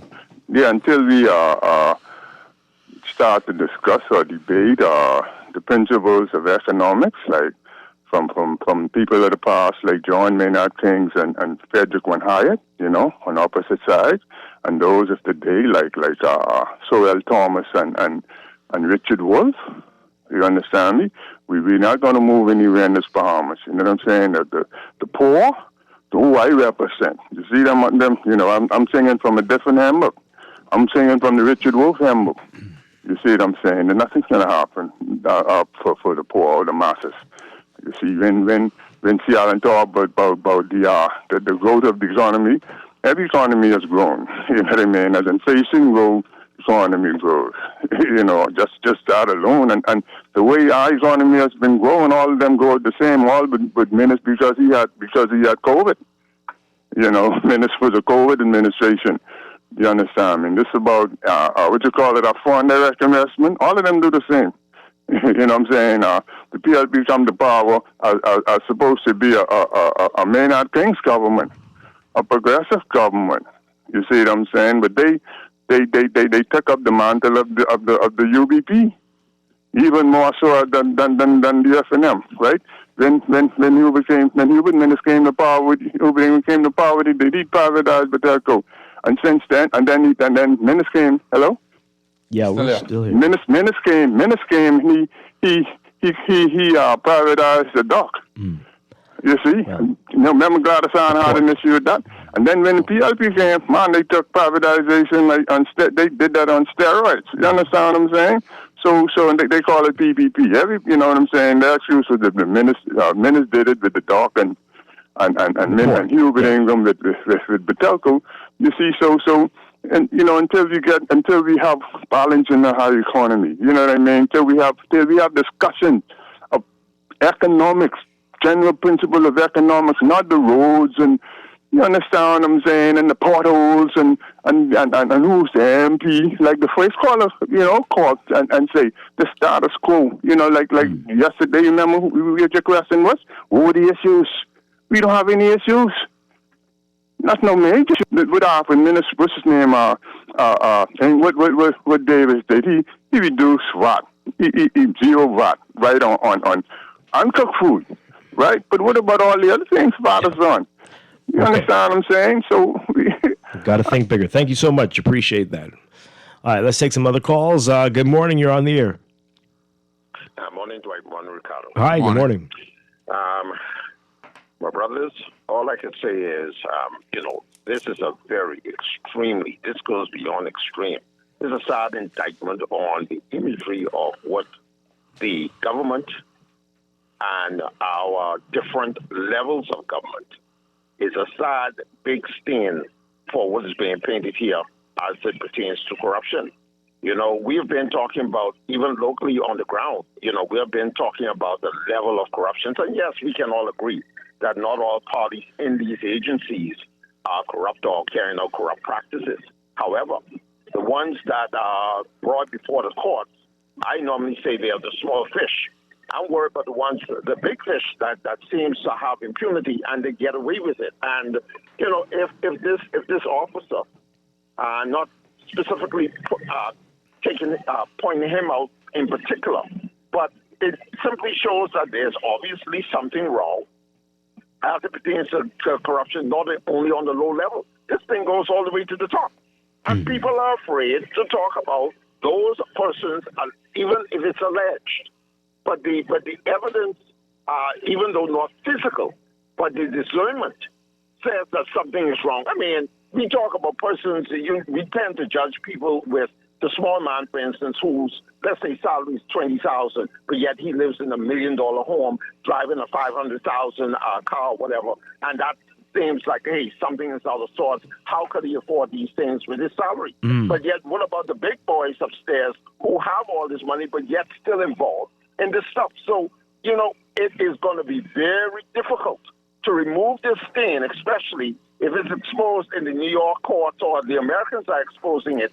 You know, what are we as a people going to do about this? You know, we are supposed to be, the law is supposed to apply across the board for everyone, regardless of social status, your financial wealth or whatever. But it always seems as if, you know, and I'll close on this point, if we do not dispense the law straight across the board, even if you are suspected or even if there's a hint that something is awry, we should be able to call those persons out and get them to not repent, but get them to provide the evidence of what is the source of their wealth and where's this stuff coming from. I don't think sufficient is being done. Yeah. But thanks for taking my call. I'll continue to listen, and, you know, God bless the Commonwealth of the Bahamas. Thank you very much. Appreciate it.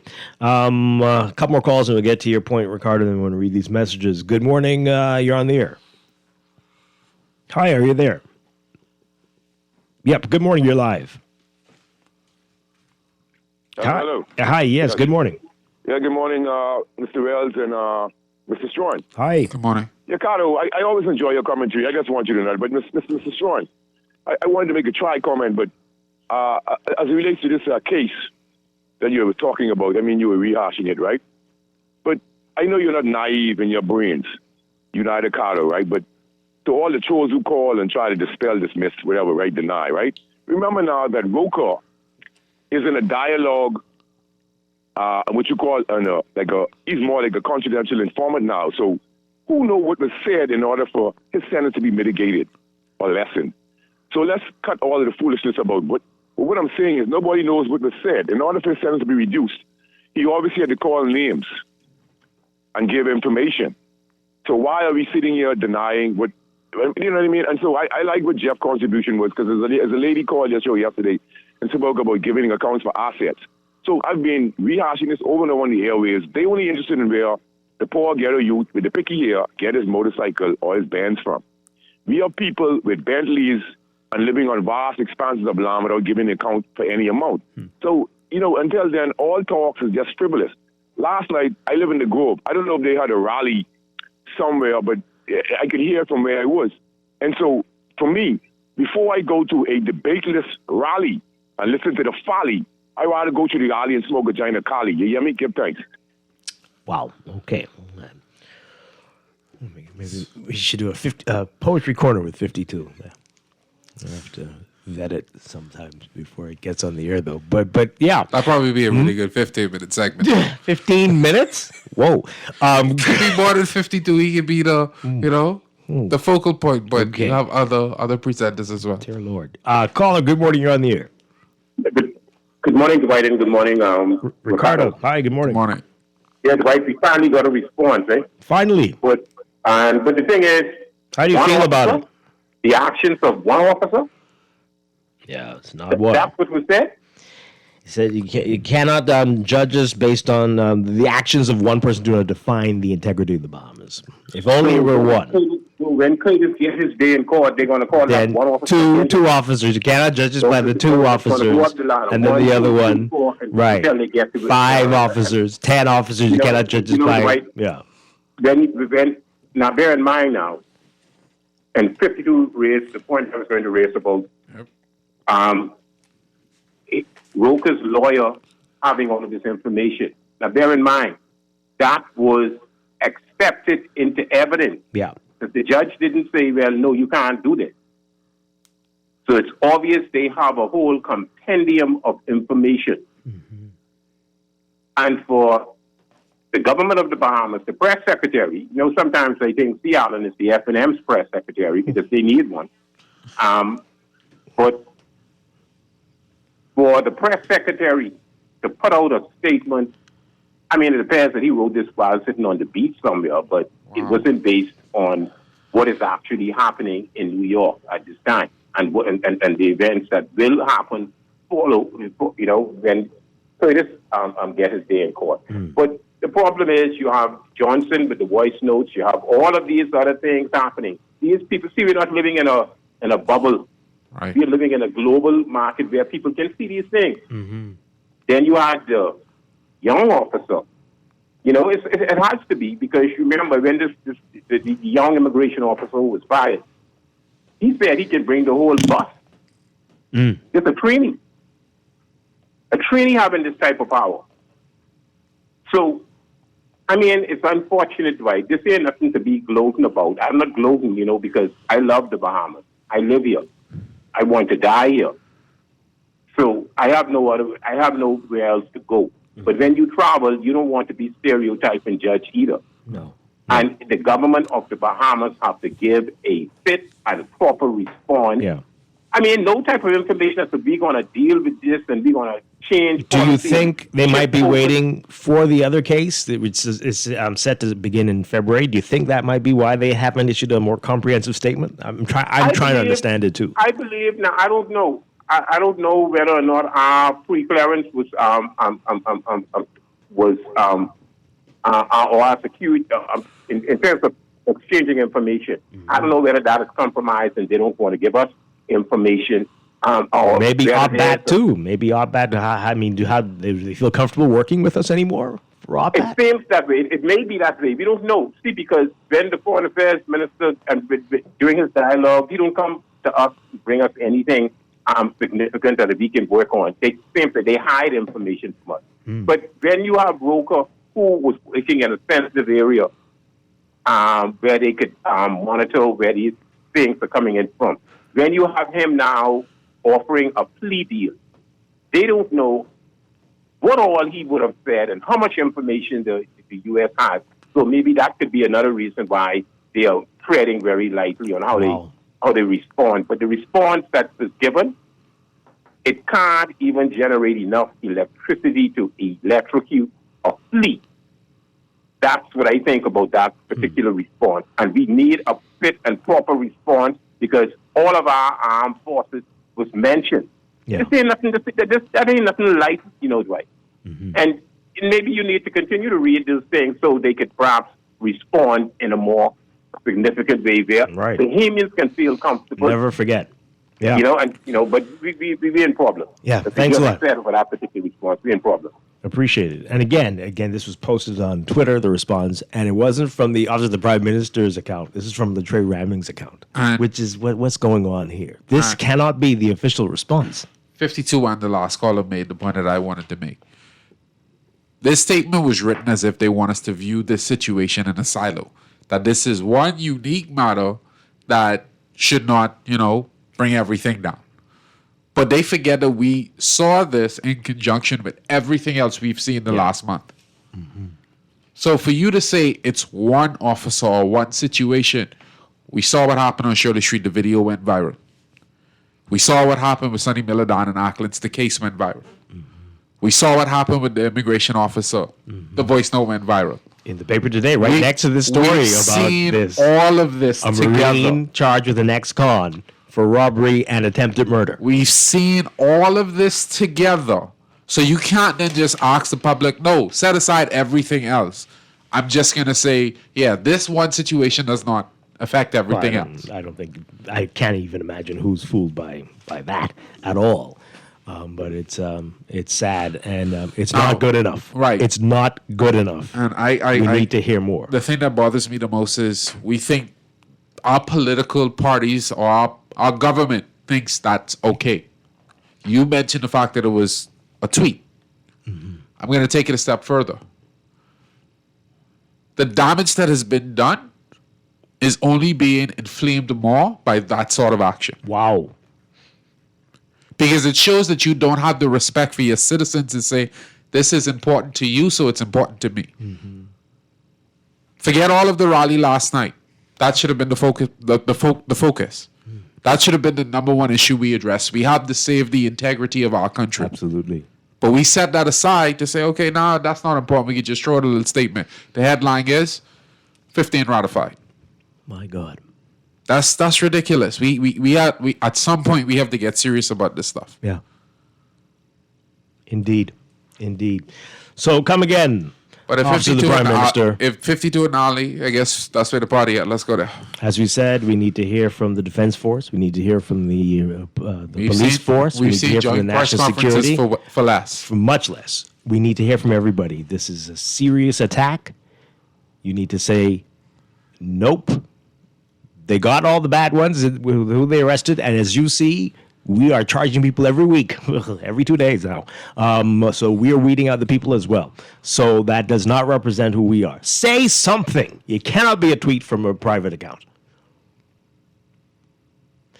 Callers, I see, but we're out of time. We got to go to the news. But don't forget this. I won't allow you to forget it. I'll read this. Maybe I'll pre-record it and play it every hour during the show. What they've said about us, so we get a proper response from the government. This is Morning Blend on Guardian Radio 96.9. We're back in just a few minutes. Stay with us.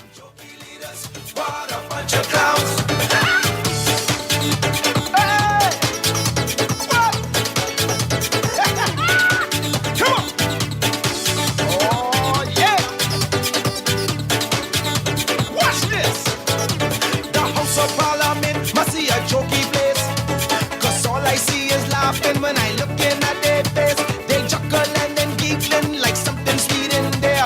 We drowning in crime, boy, ain't no jokes out here. In the world of business, technology is not a choice, it's a necessity. And for businesses that demand excellence, there's only one choice for unparalleled support and cutting-edge technology.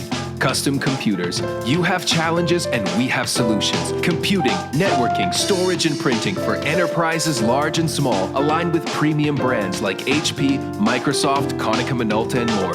Get tech done the right way with Custom Computers. Call the know-how team at 396-1101. Looking for insurance that fits your lifestyle and your budget? At Star General Insurance, we've got you covered. Whether it's motor insurance with flexible options for third-party liability and comprehensive coverage, or commercial insurance products that protect your business, we have choices you can afford. Own a home or renting? Our home insurance products have just what you need. And for the adventurers out there, we offer marine insurance too. Visit our website or social media pages for contact information and quotes. Star General, insurance made simple.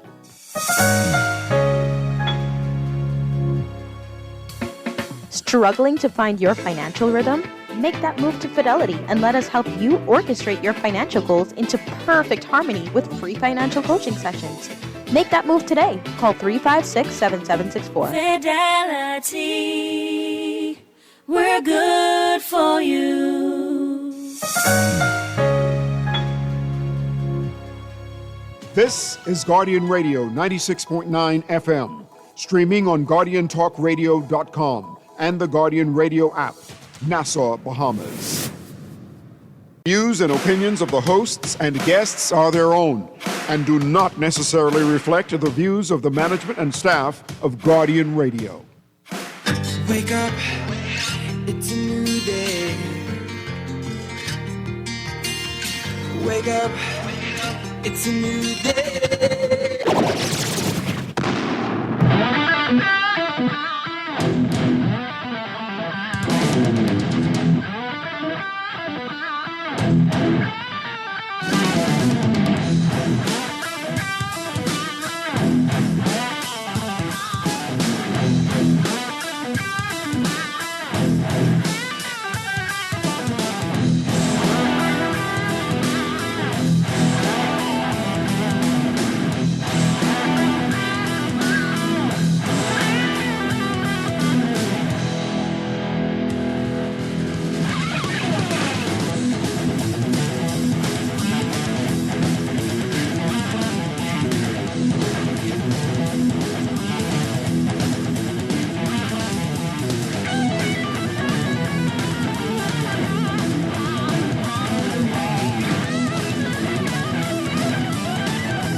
Good morning and welcome to Morning Blend Business on this Friday, January 23rd, 2026. Welcome back to our Morning Blend listeners. Once again, I'm Dwight Strachan along with Ricardo Wells, and it's time for a monthly human resource series with Ahmad Rashad Thompson.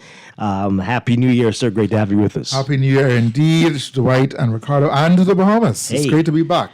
All right, We've made it. So we have an interesting topic today. Yes, and you've got a big conference. We're going to get to that in a bit. But I get tied in a little bit to what we were talking about before. Yes. So I guess this is summarizing the topic. How far should you go? What should you do if your organization is under attack? The do's and the don'ts on how to address an issue. And this is inspired by what we were talking about just a few minutes ago. Serious claims made about Bahamas Inc., right? In a court case, questioning the integrity of our country, saying corruption is deeply rooted in almost every aspect of everything, especially the government. And there's serious claims, but that's not just from the prosecutors of the case, but the defense lawyer too. So, wow, what do you do? So we're going to tie this into businesses. If your company and maybe somebody, a customer has gone on a rant about, or even an employee, Employees are human beings first. Hey, right? What should you do? Should you respond? Do you have to respond? Should you not respond? Do you ignore? We're going to get into all of that with Ahmad Rashad Thompson today. Thank you so much for having me again, Dwight. I believe that before we have the conversation about what should be done, should you respond, should you not respond, how should you respond, who should respond, we have to identify what are you rooted in as an organization. When I worked my last corporate job, one of our core values was rooted in integrity. And the way I would explain that or bring that across to our new employees and even our existing employees at the time was that if you are rooted in something, Dwight, no matter what happens around you, you will not be swayed either way when that thing or those things happen. And for this accusation to be made, it sounds as though this gentleman is saying that Bahamas Inc. is indeed rooted in corruption. Yep. I don't agree with that. I don't think we're rooted. Rooted means like Dwight. Okay, think about the biggest mango tree you've ever seen, right? 50,000 hurricanes and Ventura, Nassau, the Bahamas, all over the place, and that tree ain't never move. The most of this happen is that the leaves just change every season. That tree is rooted. Think about the trees on Foxhill Road, where all the road, all rising up, and because of the tree so deeply, that gentleman is saying that we are deeply rooted in corruption. I disagree. However, what if those mangoes are sour? The mango itself is coming from what is already planted. Oh boy! Right? I just was in a conversation yesterday with some young men who have businesses in agriculture, and they were saying that it's in today's climate, you could get a tree. Okay, you know how sometimes Annies take a branch off Grammy tree and put it in her yard to grow, or you would take a mango seed that you have finished eating and put it in your backyard. The gentleman is saying that the initial plant, whatever the initial plant was, whenever that first branch got cut off, is what mangoes are now growing into. So not necessarily the plant that you got the branch from yesterday, but the first branch. I'm not sure how he knows that. I'm not an agriculturalist, if that's a word. But what he was saying, it sounded like it was good sense. But my point there is, right, if we're rooted in something, Dwight, if there is corruption in the root, in the actual root of the organization, it will bear fruit. It will bear corrupt fruit. If people observe corruption at a level that's so deeply entrenched in an organization, they will emulate that corruption. First of all, human beings are creatures of opportunity. Okay? And I've said this a million times in the show, people only do what they are allowed to do. And so, Dwight, if I can one day just come in here and take one of these containers of Clorox because my own run out at home, that's corruption, that's stealing. Yeah. But if you let me, or if I think I can get away with it, I try this and I move on. Then all of a sudden, I tell Ricardo it's $48 a week to appear on the show. And Dwight don't know that. But I tell Ricardo, meet me by the door and pay me in cash. Right. Or here's the banking information for the Guardian Radio.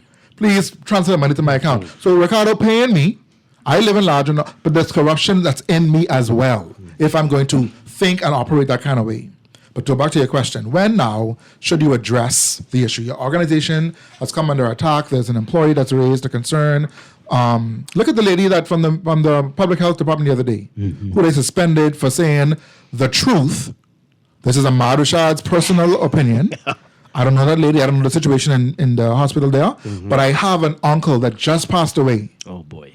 Condolences. Thank you. We just buried him on January 16th. Wow. And he died in the Princess Margaret Hospital. We've seen countless stories about that. What is the approach we should take now when Bahamas Inc., the Public Hospital Authority, an organization that's privately owned, is brought under fire for claims of something that went wrong? Who should then respond?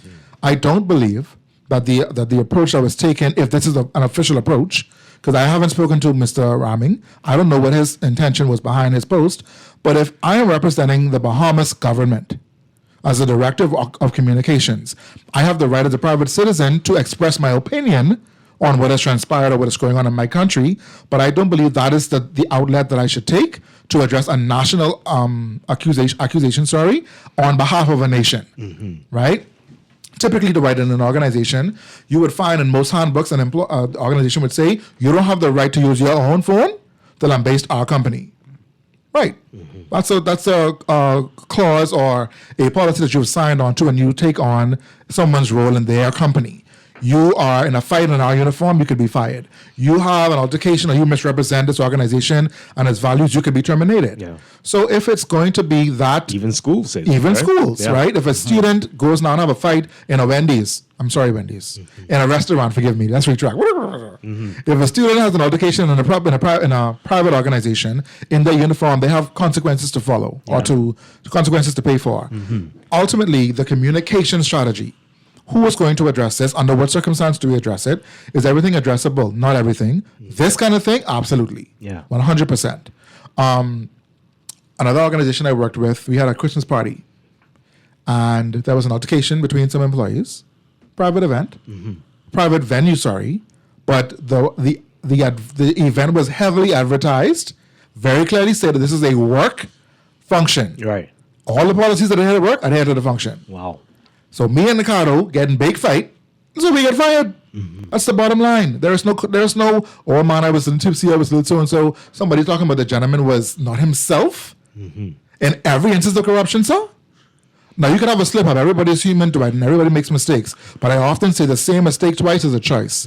It's an active choice that you've decided to do that same dumbness 2 and 3 times again. Right. The mistake you made today, wonderful. It helps you to be better tomorrow. With the same mistake twice, choice. Consequences will follow mistakes.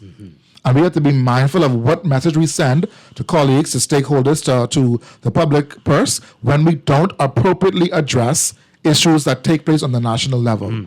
And I will pause there for a moment. Okay, so let's make it a corporate issue. Yes. So people are saying this company did this, they poisoned me, they took this and this and this and this, and every time I go, I have this. Somebody says that out there. You said who should respond. I take it you do not support that somebody who worked through the organization should respond from their personal Twitter account. No, I do not support that. No. If okay, you work for an organization, ABC Inc., right? ABC Inc. should have a process of grievance. Employee A says, hello, ABC Inc. I have had a challenge in situation A. Okay? I've brought this attention to my supervisor. I brought this issue to the attention of my supervisor. I've seen no recourse. I've taken it to his manager or her manager. I've seen some work, but nothing really, no concrete resolution. I'm still waiting on a response. I then go to Human Resources, perhaps, right? Human Resources says we're going to look into the matter, we're going to do an investigation or not. After that point of, I've had this conversation with my supervisor, their manager, HR, perhaps even somebody at executive leadership, maybe the president or CEO of the company, and I've seen no recourse, right? That grievance process should have been 100% exhausted before that employee had the opportunity to go beyond the organization to air his or her story, right? That is still a personal choice that employee would have made. If they decide to make it, there's a consequence to follow. The organization, whether right or wrong, still has the right to say, you've breached our policy in light of this action, here's a consequence you must now pay. Even if they were wrong for what the person is saying they did. If the fault is theirs, the fact is you made a choice, there's an action that will follow that choice. Fine. If then the accusation becomes public, Who should go now and address the matter? Should it be Mrs. Johnson, who's responsible for HR, coming from her own personal Instagram page or LinkedIn page or Twitter page saying, man, listen, this man ain't talking no sense or this man ain't real or whatever. Whether the fact that what she's saying is legitimate or not should not come from her personal account. We just terminated an employee for using his personal account for bringing the issue to light. So what makes you better than him that you can make it on your personal account? All right, so let's say it's the corporate Twitter or Instagram or Snapchat. Yes. Is that better? Is that the best way to respond to serious accusations? I believe the world we're living in, Dwight, yes. Okay. Right? Everybody sees and receives information on their phone in bites, 7 seconds. Yeah, things have changed. It's longer than you can expect somebody to pay attention to these days. And so a formal article in the paper, who could read that? 7 people read the paper every day. Well, you know what I'm saying? Not the Guardian. No disrespect. Hundreds, millions, thousands, right? But my point is, people consume information now in many different ways. And so it's quite appropriate for an organization to make a statement about a particular matter on that organization's approved social media platform. But it should be in conjunction. I believe that it should, say it again? It should be in conjunction with the regular press release. Correct. The regular that's an interesting point. Right. So it could be in the formal newspaper. It could be a formal statement on the news. It could be a formal statement that's being written and read somewhere. Right. Additionally, further to, adjacent to our statement made on so-and-so, please see a formal communication from our CEO on BAM. That's normal now. It's accepted. In fact, people will look there first. Hold on, this may be fake news. Let me go to their Instagram and see what it say.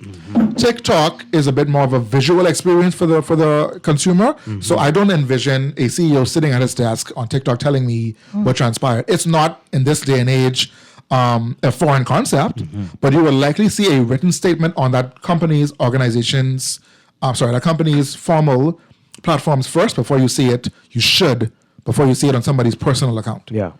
Wow. Boy, you said a lot there. Okay, I don't know. We've moved on from that, but this is just. I'll just read this. But should the government of the Bahamas address a statement made by a defense lawyer making a closing argument for his client to get a reduced sentence? But again, it wasn't just the defense lawyer that said this. That's in the indictment.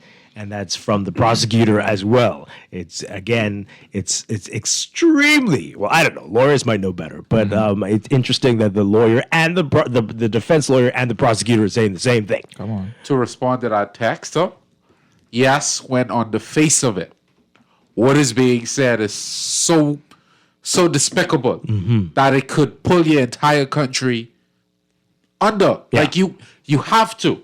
Like, I understand you said, okay, it's a court matter, but when what is being discussed is so extreme, you should, at the very least, say, hey, for the sake of my country and our reputation internationally, we need to comment. And the guy did plead guilty to this, took the plea deal. Right. And that is indicative of something on its own. A plea deal is not the same as pleading guilty. Now, I'm not a lawyer, so that's wrong. Correct me. But I feel like a deal means I give you something, you give me something back. So, well, anyway. Okay. We'll see when the other trials get underway. So now that this happened, let's say again, ABC Inc. or whatever company it is the HR person perhaps has gone on their own private Twitter account to post something. What do you do? What do you do in a situation like that? That's not the way it should have been done. No, not. Whatever we did to the employee should be done to the HR. Or whomever goes now and makes this statement on their personal account. Again, if I am expressing an opinion on a matter, and even that opinion on the matter that is related to the job that I have or serve in, that is a very delicate space to operate in. If we are, say for instance, this is the way I used to bring it across to employees when I did orientation. Let's say you have a discrepancy with your pay, and you work for this organization, and every week is something. Right? And you brought it to HR, and every week they corrected it, but every week it's something different again. And you got frustrated enough that you went online and you said, man, ABC company don't pay you right, they always stealing from your money and da-da-da-da. Like I always say in the Bahamas, certain banks always steal your money. Banks aren't stealing your money. You pay attention to your statements, first of all, and watch your subscriptions. But anyway, if it is that you have made this claim, this very, very large deflammatory claim that organization A is don't pay and they steal your money, you must be prepared to deal with those consequences that follow. If I am the HR rep and I go on my personal account and I say, we don't pay nobody late, they never check their pay slip. Excuse me, you are just as guilty as the person who made the claim that you don't pay on time and use thief. Peter's not better than Paul. There should be official communication opportunities, official communication channels by which to get these messages out to the public or to address concerns that have been made in the public. And in some cases, no comment is quite fine not to make. Don't say nothing. Deal with your internal processes the way they should be dealt with. Do you have a policy that you're following? Is there a guideline, a framework that your employees know they should follow? And if they are going to go outside of that, do they appreciate and understand the consequences? Right. Everything, McGrammy say, talk some and keep some. Everything isn't warranted a statement, official or not. Now, in this instance that we're talking about, sir, ma'am, Prime Minister, them, y'all gotta come. You gotta come now, you gotta see something. And Mr. Director of Communications, sir, if you're expressing your opinion, I didn't read the statement. Was it a statement, or was it like a, this is how I feel about this issue? I mean, I guess it was a statement, but again, it only appeared on his private. It came across more of this high. Read it you want to read it? It doesn't go into. Yeah, let me pull it up. 1 second for me. Yeah, and it's pretty short, as it could only be on Twitter, right? So the government of the Bahamas takes note of the remarks made by the defense counsel in the context of advocating on behalf of his client before the court. The government remains resolute in its zero-tolerance approach to corruption and drug trafficking and continues to cooperate closely with international law enforcement partners while strengthening internal accountability, oversight, and enforcement across all agencies. Individuals who betray the public trust face consequences, and the actions of any one person do not define the integrity of the nation or the many public officers who serve honorably every day. Okay. The words, the sentiment, the context, what he has indicated, good, fine. That's solid. Where it came from? No, sir. You started the statement by saying the government of the Bahamas. You are an employee of the government of the Bahamas. That means you are governed by whatever policies are in place, and I'm almost certain that any government official shouldn't go on their personal accounts and make government official statements on their personal accounts. That statement should have come from the office of the Prime Minister. That statement should have been aired on the office of the Prime Minister's Twitter page if they have one. And that's how that he could repost it. He could reshare it. But to make this official statement from your own, that is unacceptable. And any corporate organization, I don't care how liberal they may feel or liberal they may appear to be, what I believe take some umbrage with their employees, especially someone in a position of influence and leadership. It's different. It's not different. I shouldn't say it's different, but I think it may weigh differently if an employee did it versus somebody we expect to demonstrate integrity and honor in their role. And I'm looking on the Office of the Prime Minister's Twitter page. It was Nothing not yet posted there. Okay. So I don't know what that's There about. could be a time lag. The Wi-Fi might have been down. It's still loading. It's buffering. Right. Benefit of the doubt. One day Let's later. give grace. Let's extend grace in the season that we're in. Sure. I do believe, however, that was a missed opportunity for this particular individual. I think that statement, if it is official from the government, and if it's not an official statement of the government, why are you making it? Hush. Hush. Wow. So I want to just expand this a little bit. Callers, we'll get to you in a second. So we're seeing this now on social media, on Facebook and Twitter, a lot of these catty responses to customers and to the competition. Some people see it as good fun. Cute. But is it a good corporate look to be responding? Because you said it earlier, you don't have to respond to everything. What should we make of these? And the White House is doing it perfectly. Jesus. If perfect is a thing Yes. But what are we doing here? I believe that it depends on the culture of the organization. I think that's important. Culture is a serious thing. And I've said it time and time again on the show, culture is good and bad. And culture is whatever we have allowed to take place and take root or become rooted in our organization.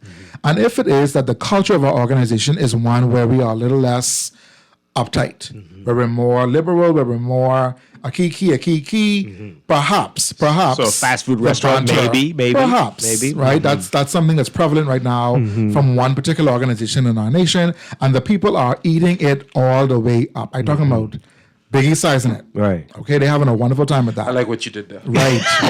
That's called wit. That's called wit. If you didn't get it, catch us up. So it depends on the culture. I think it depends on the culture. And also, so if you're the leader of the free world, the account, yes, that's a thumbs okay, down. That's a thumbs down. Shocking. That's a thumbs down. Right.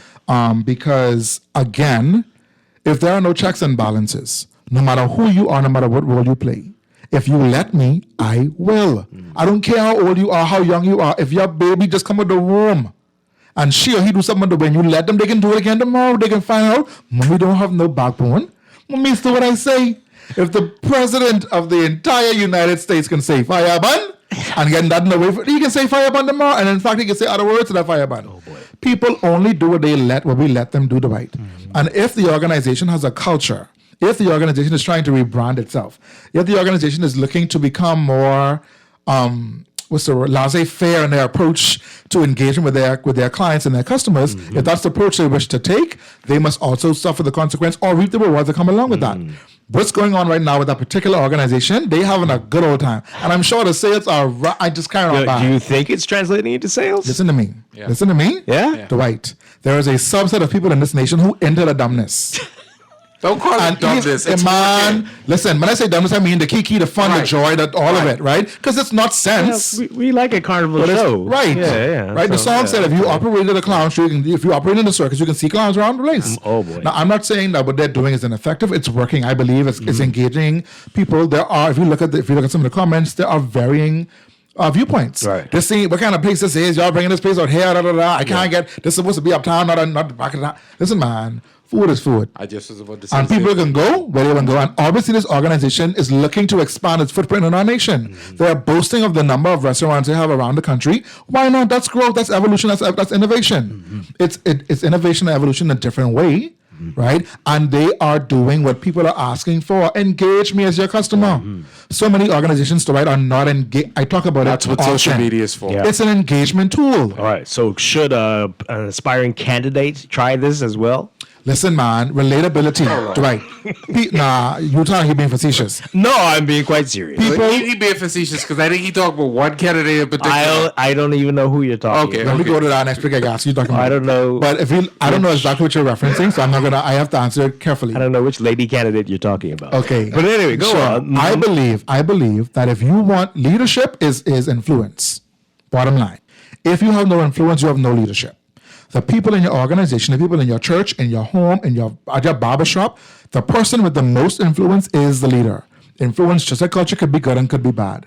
If it is that you're looking to become more relatable, you need to see people where they are, not bring them where you are. Jesus, the most relatable person in the whole history of the planet, went to where the sinners were. He didn't chastise them. He communicated with them. He engaged them. He didn't become them. He just went where they were, and then he said, listen, man, I want to tell you a story about a man. He's so good.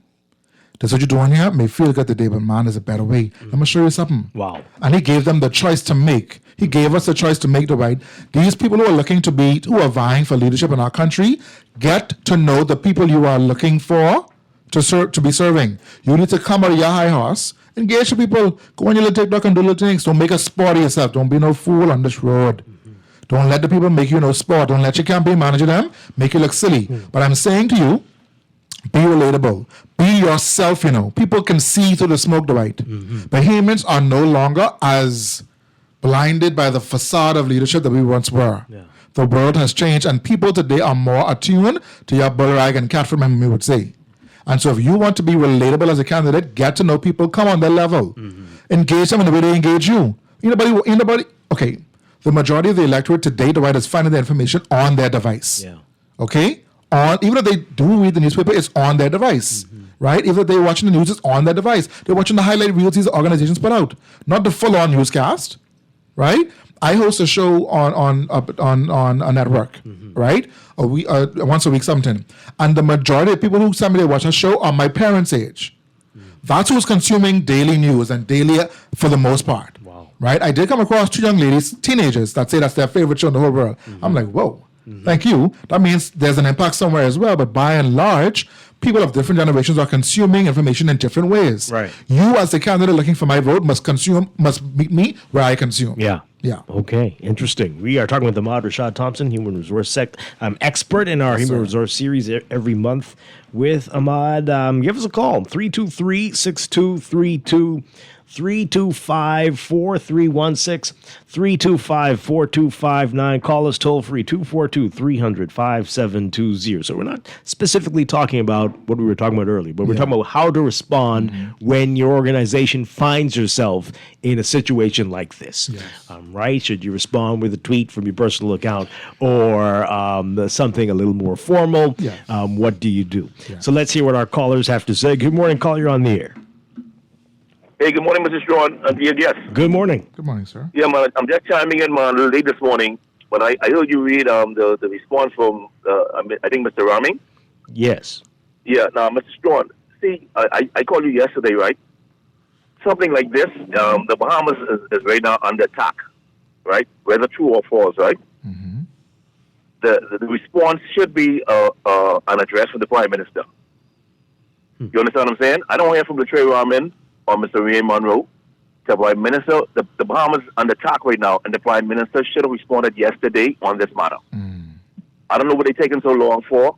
You know what I mean? It's almost embarrassing that he has not addressed this as yet. He needs to address this. Okay.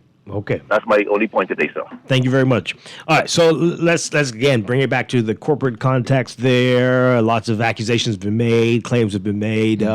Should the president of the company, does he need, and there's still a case coming up, right? It's going to go, there'll be more things said in a few months. Should the leader of the company respond now or wait? What do you do? I believe in an active situation that you have to use strategy here, right? You cannot do anything on a knee jerk way. Responding too soon could be detrimental. Responding too late is detrimental. Could be detrimental. Yeah.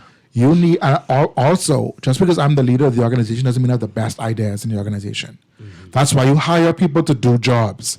If I am the director of communication, I should be advising my leader or the leaders of the communication strategy for this or matters like these, right? In our climate today, in our disposition today, this is when we will do it. And if we need to make a statement, sure.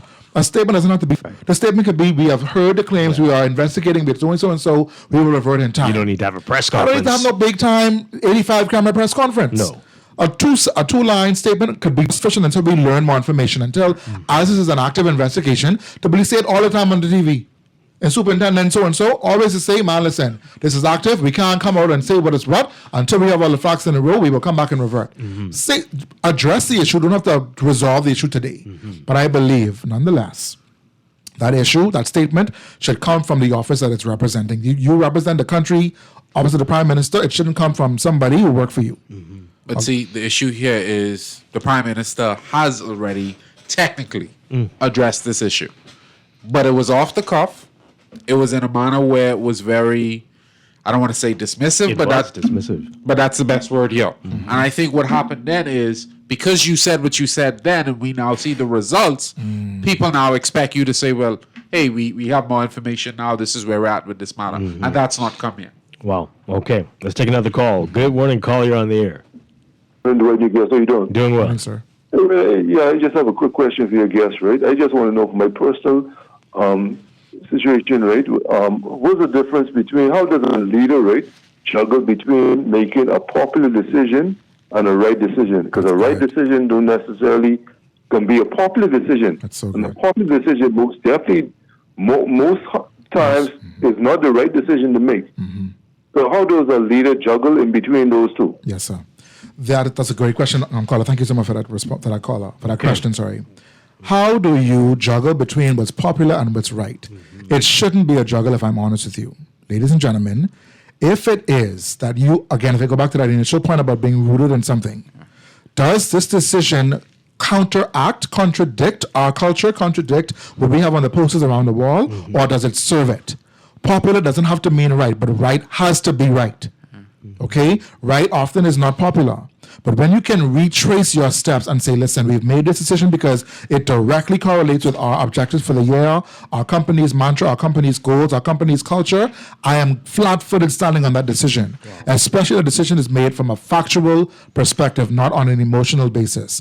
But when you find yourself toggling between popular and policy, you have a challenge. It means that you're trying to win votes, if you will, win popularity versus stand on integrity. And leaders of integrity do not look to be popular. They look to do the thing that is right for the organization in the long run. You didn't say that again. I can't remember what I just said, but that's the spirit of what I mean. You sure that's right? It is right. Okay. It is right, because if you're trying your best to be liked, there we go. Trust me, they don't like you. Trust me. Wow. Leaders who, I go back to these two words, Dwight, influence and relatability. Okay? People who, I hate the statement, Dwight, when people say only because it's you. Dwight, but only because it's you, Strachan, Ricardo done by Lewis. If it is that you are the leader and listen, it's a good feeling, But hear somebody say, but only because it's you. Right. But it's a wrong impression to have. It's the wrong culture to have in your organization. If it's you, but not them, we lose. Yeah. If it's them, but not you, we lose. It needs to be, this is what we do because of who we are serving, irrespective of who they are or where they're from. But that's why the most critical phrase he used just now is culture. Yes. Culture.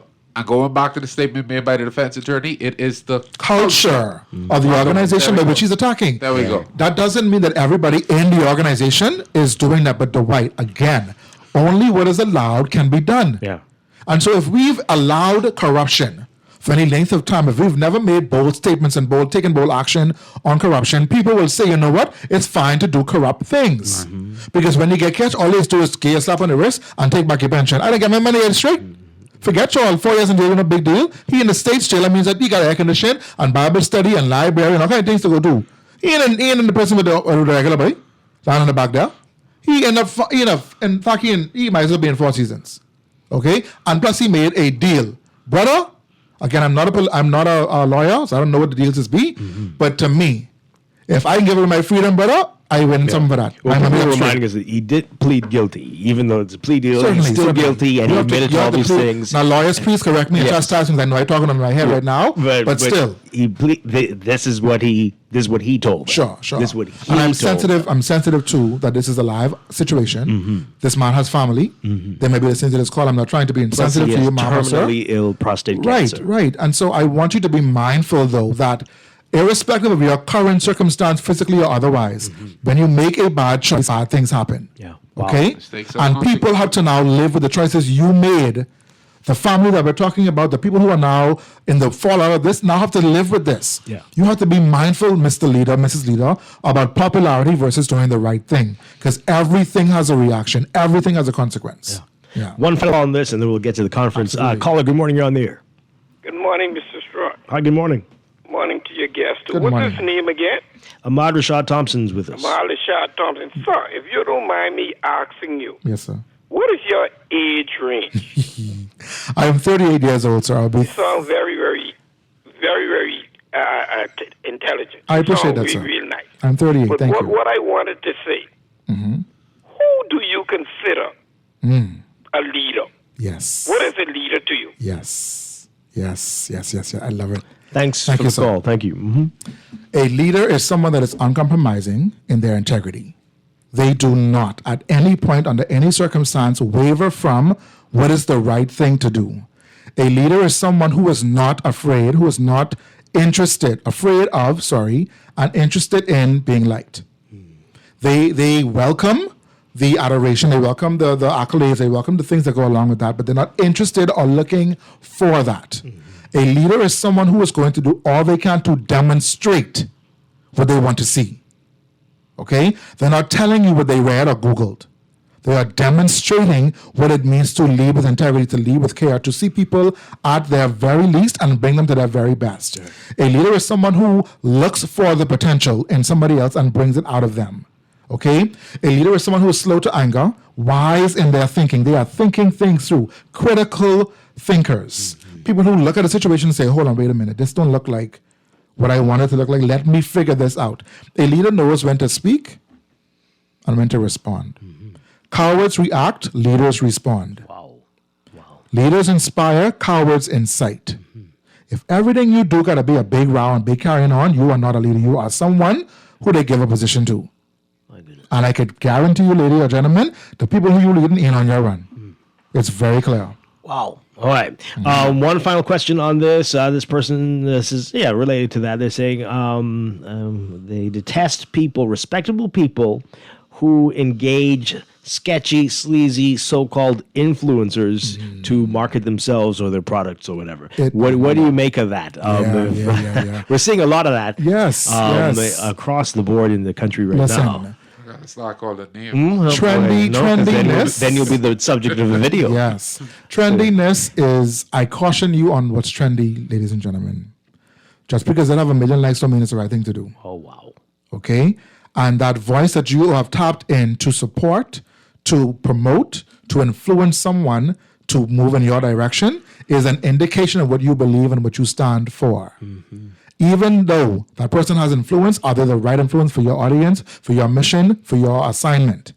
Everything is spiritual. Now hear me in the spirit. Everything is spiritual, Dwight. Wow. And if you bring in the wrong spirit into the wrong assignment, hell to pay. And the devil likes confusion. God does not. Wow. And so when you as a leader are looking to become more influential and you use outside sources to do so, you will suffer a consequence. Okay? And so getting people who are influential to give you insight, to share matters of concern is not a bad idea. But what is that person's personal philosophy? If you caught them somewhere else, would they be someone you wanted to represent your mission at this time? If not, just because they're popular, don't mean you're supposed to be using them. Have good sense, man. My God would say, behave yourself. If the person is not idealistically related to what you believe in, do not tap them in to support your mission.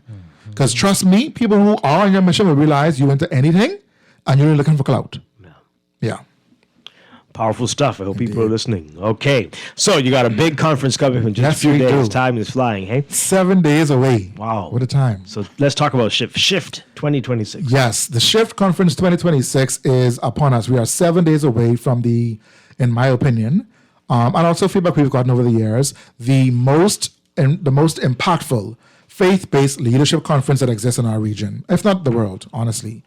We have gathered 5 voices this year. This is the least voices we've ever had at a Shift conference, believe it or not. Every year we've had about 20 or so voices join us.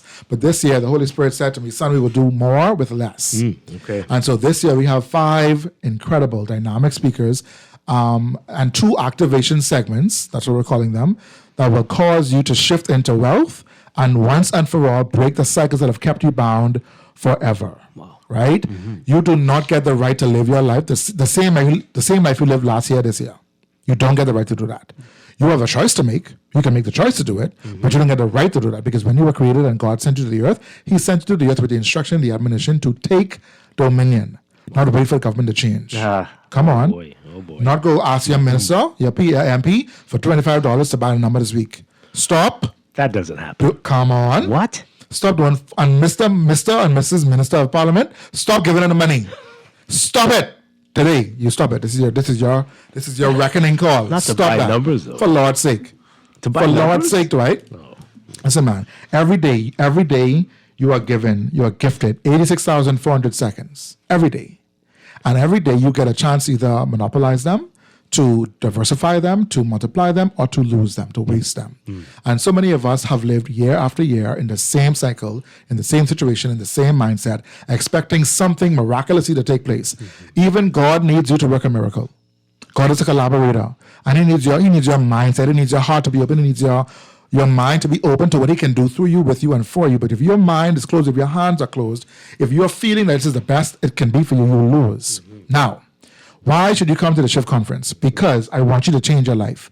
I really, really want the best for you. Honestly, I don't do anything to write in this season of my life for fun. Now, I have fun while I'm doing things, but I don't do them just to say I've had fun. I want to create impact around the world. My goal, my job, my purpose in life is to make you a better version of yourself. And every chance I get, I take a chance to do that. And this conference is that. This is the 4th iteration. This is our 4th annual Shift Conference, and we are gathering voices like Bishop Neil C. Ellis. We have a gentleman called Apostle Lawrence Hardy. We have a young lady called Mrs. Kiara Sherrod Kelly. You may know her as a Grammy Award winning artist, but she's going to come and uproot.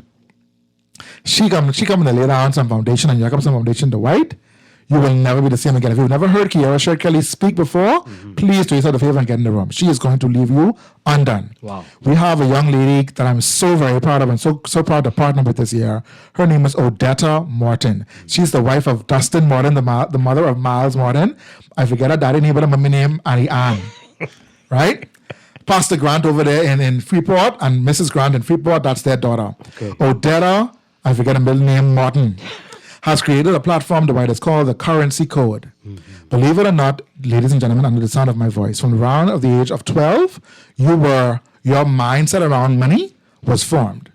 You watched mommy, daddy, auntie, grammy, uncle spend money, waste money, lose money, win money, and that's become your mantra or your disposition around money today. Or it's the very opposite. Something you've seen and witnessed as early as age 12 formed your opinion, your relationship with money. And we're going to talk about shifting into wealth. I'm not That's only talking crazy, about though. I can get to that. It's crazy. And get to that. If we're going to talk about wealth, we're not only talking about money, but Dwight, money is a system that runs the world right now. And you can't do too much if you don't got too much money. Bottom line. And yes, money to make you happy, but that's the people who aren't happy. Who will say that?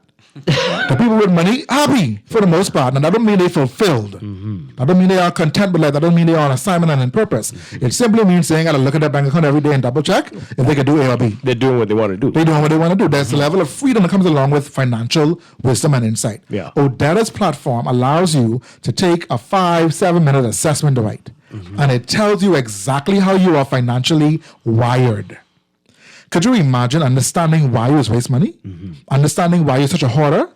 Understanding why all your cousins is coming to you to borrow something, tell next week to say, but never pay you back? And the minute you say no, they catch vibe, they catch feelings with you and show you the WhatsApp group. Okay, so when you identify, can you be fixed? Yes. So Odetta has an activation, she calls it like an activation role. So some of us are primarily one figure, right? She has 4 different categories or 4 profiles that you can fit into or be.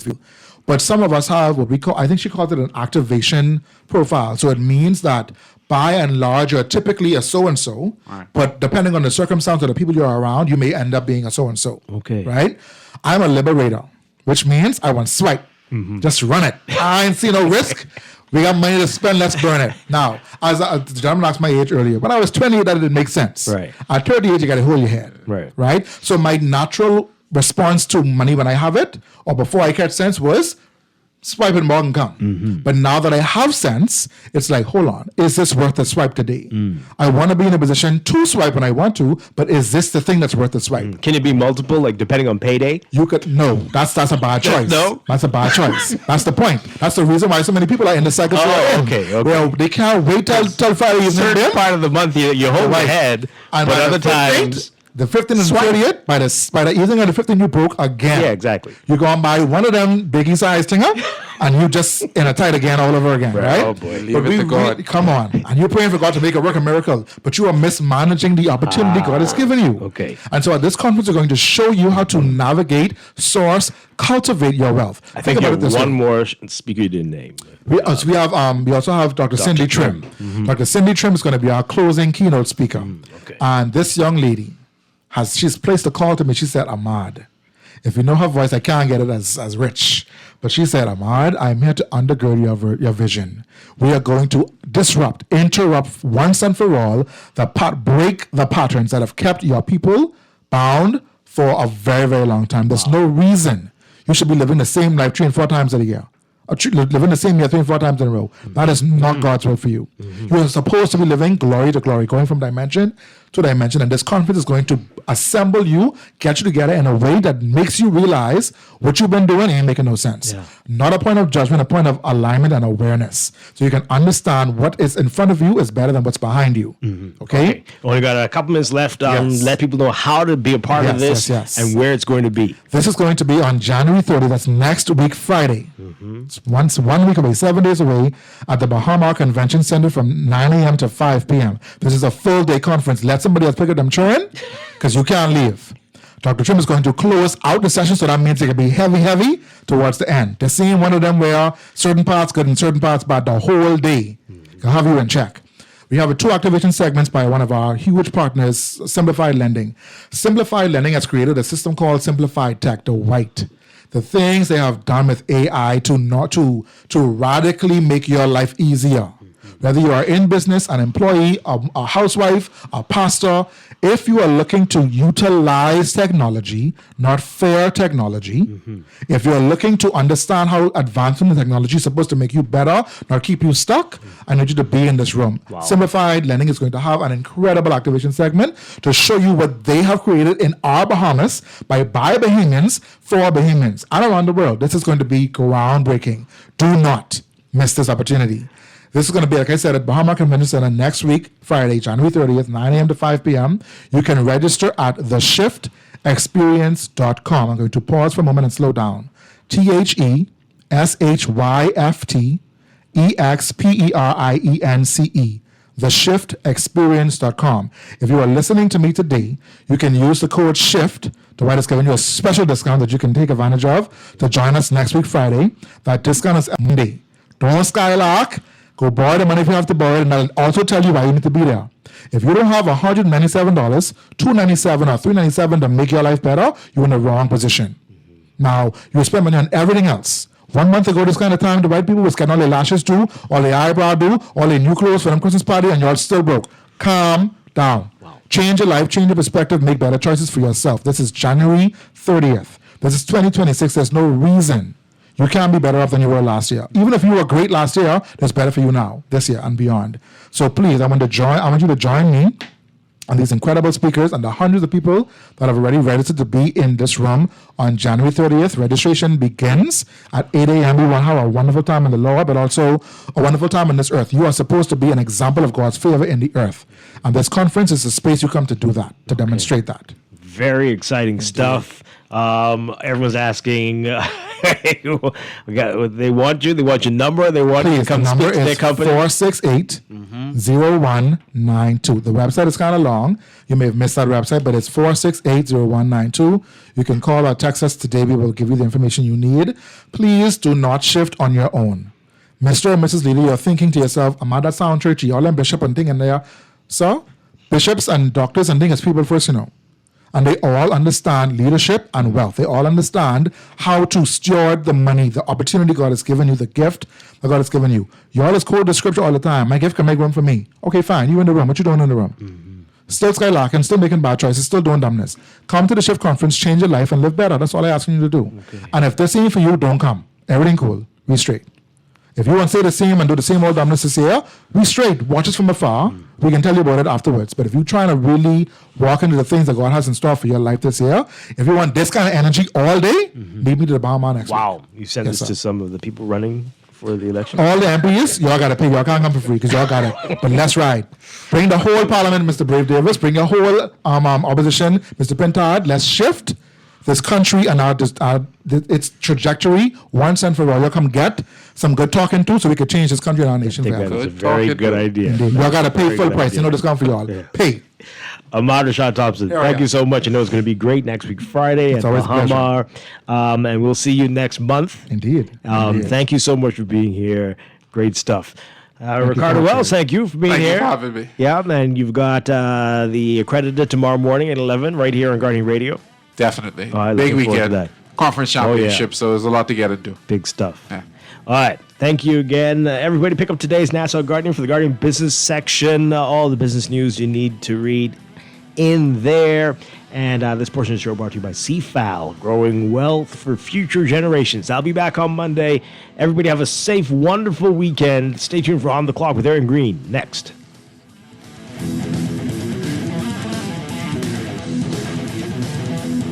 At CFAL, we understand that a secure future is the greatest gift you can give your employees. That's why our tailor-made group pension solutions are designed to fit the needs of both large and small companies. With CFAL, you can provide the retirement you and your employees deserve, ensuring peace of mind and financial stability for years to come. Join the many businesses that have already entrusted CFAL to create the right pension plan for their employees, and let us help you build a brighter future for your team. Visit us at cfal.com to get started on building wealth so you can live well. CFAL, growing wealth for future generations. Looking for the perfect venue to inspire, celebrate, and connect?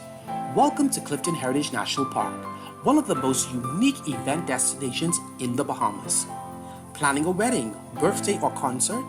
Our breathtaking backdrops, whether it's Johnston Beach, Turtle Pen, or the historic ruins, transform every event into something unforgettable. For creators, Clifton is a dream. From photo shoots to film productions, every corner of the park offers stunning visuals, natural, historic, and truly behaving. And sometimes it's simply about slowing down. Treat your team, your family, or yourself to a beach day reset. Soft sands, calm waters, shaded spots, and a beach bar ready to serve. At Clifton Heritage National Park, your event becomes more than a gathering. It becomes a memory.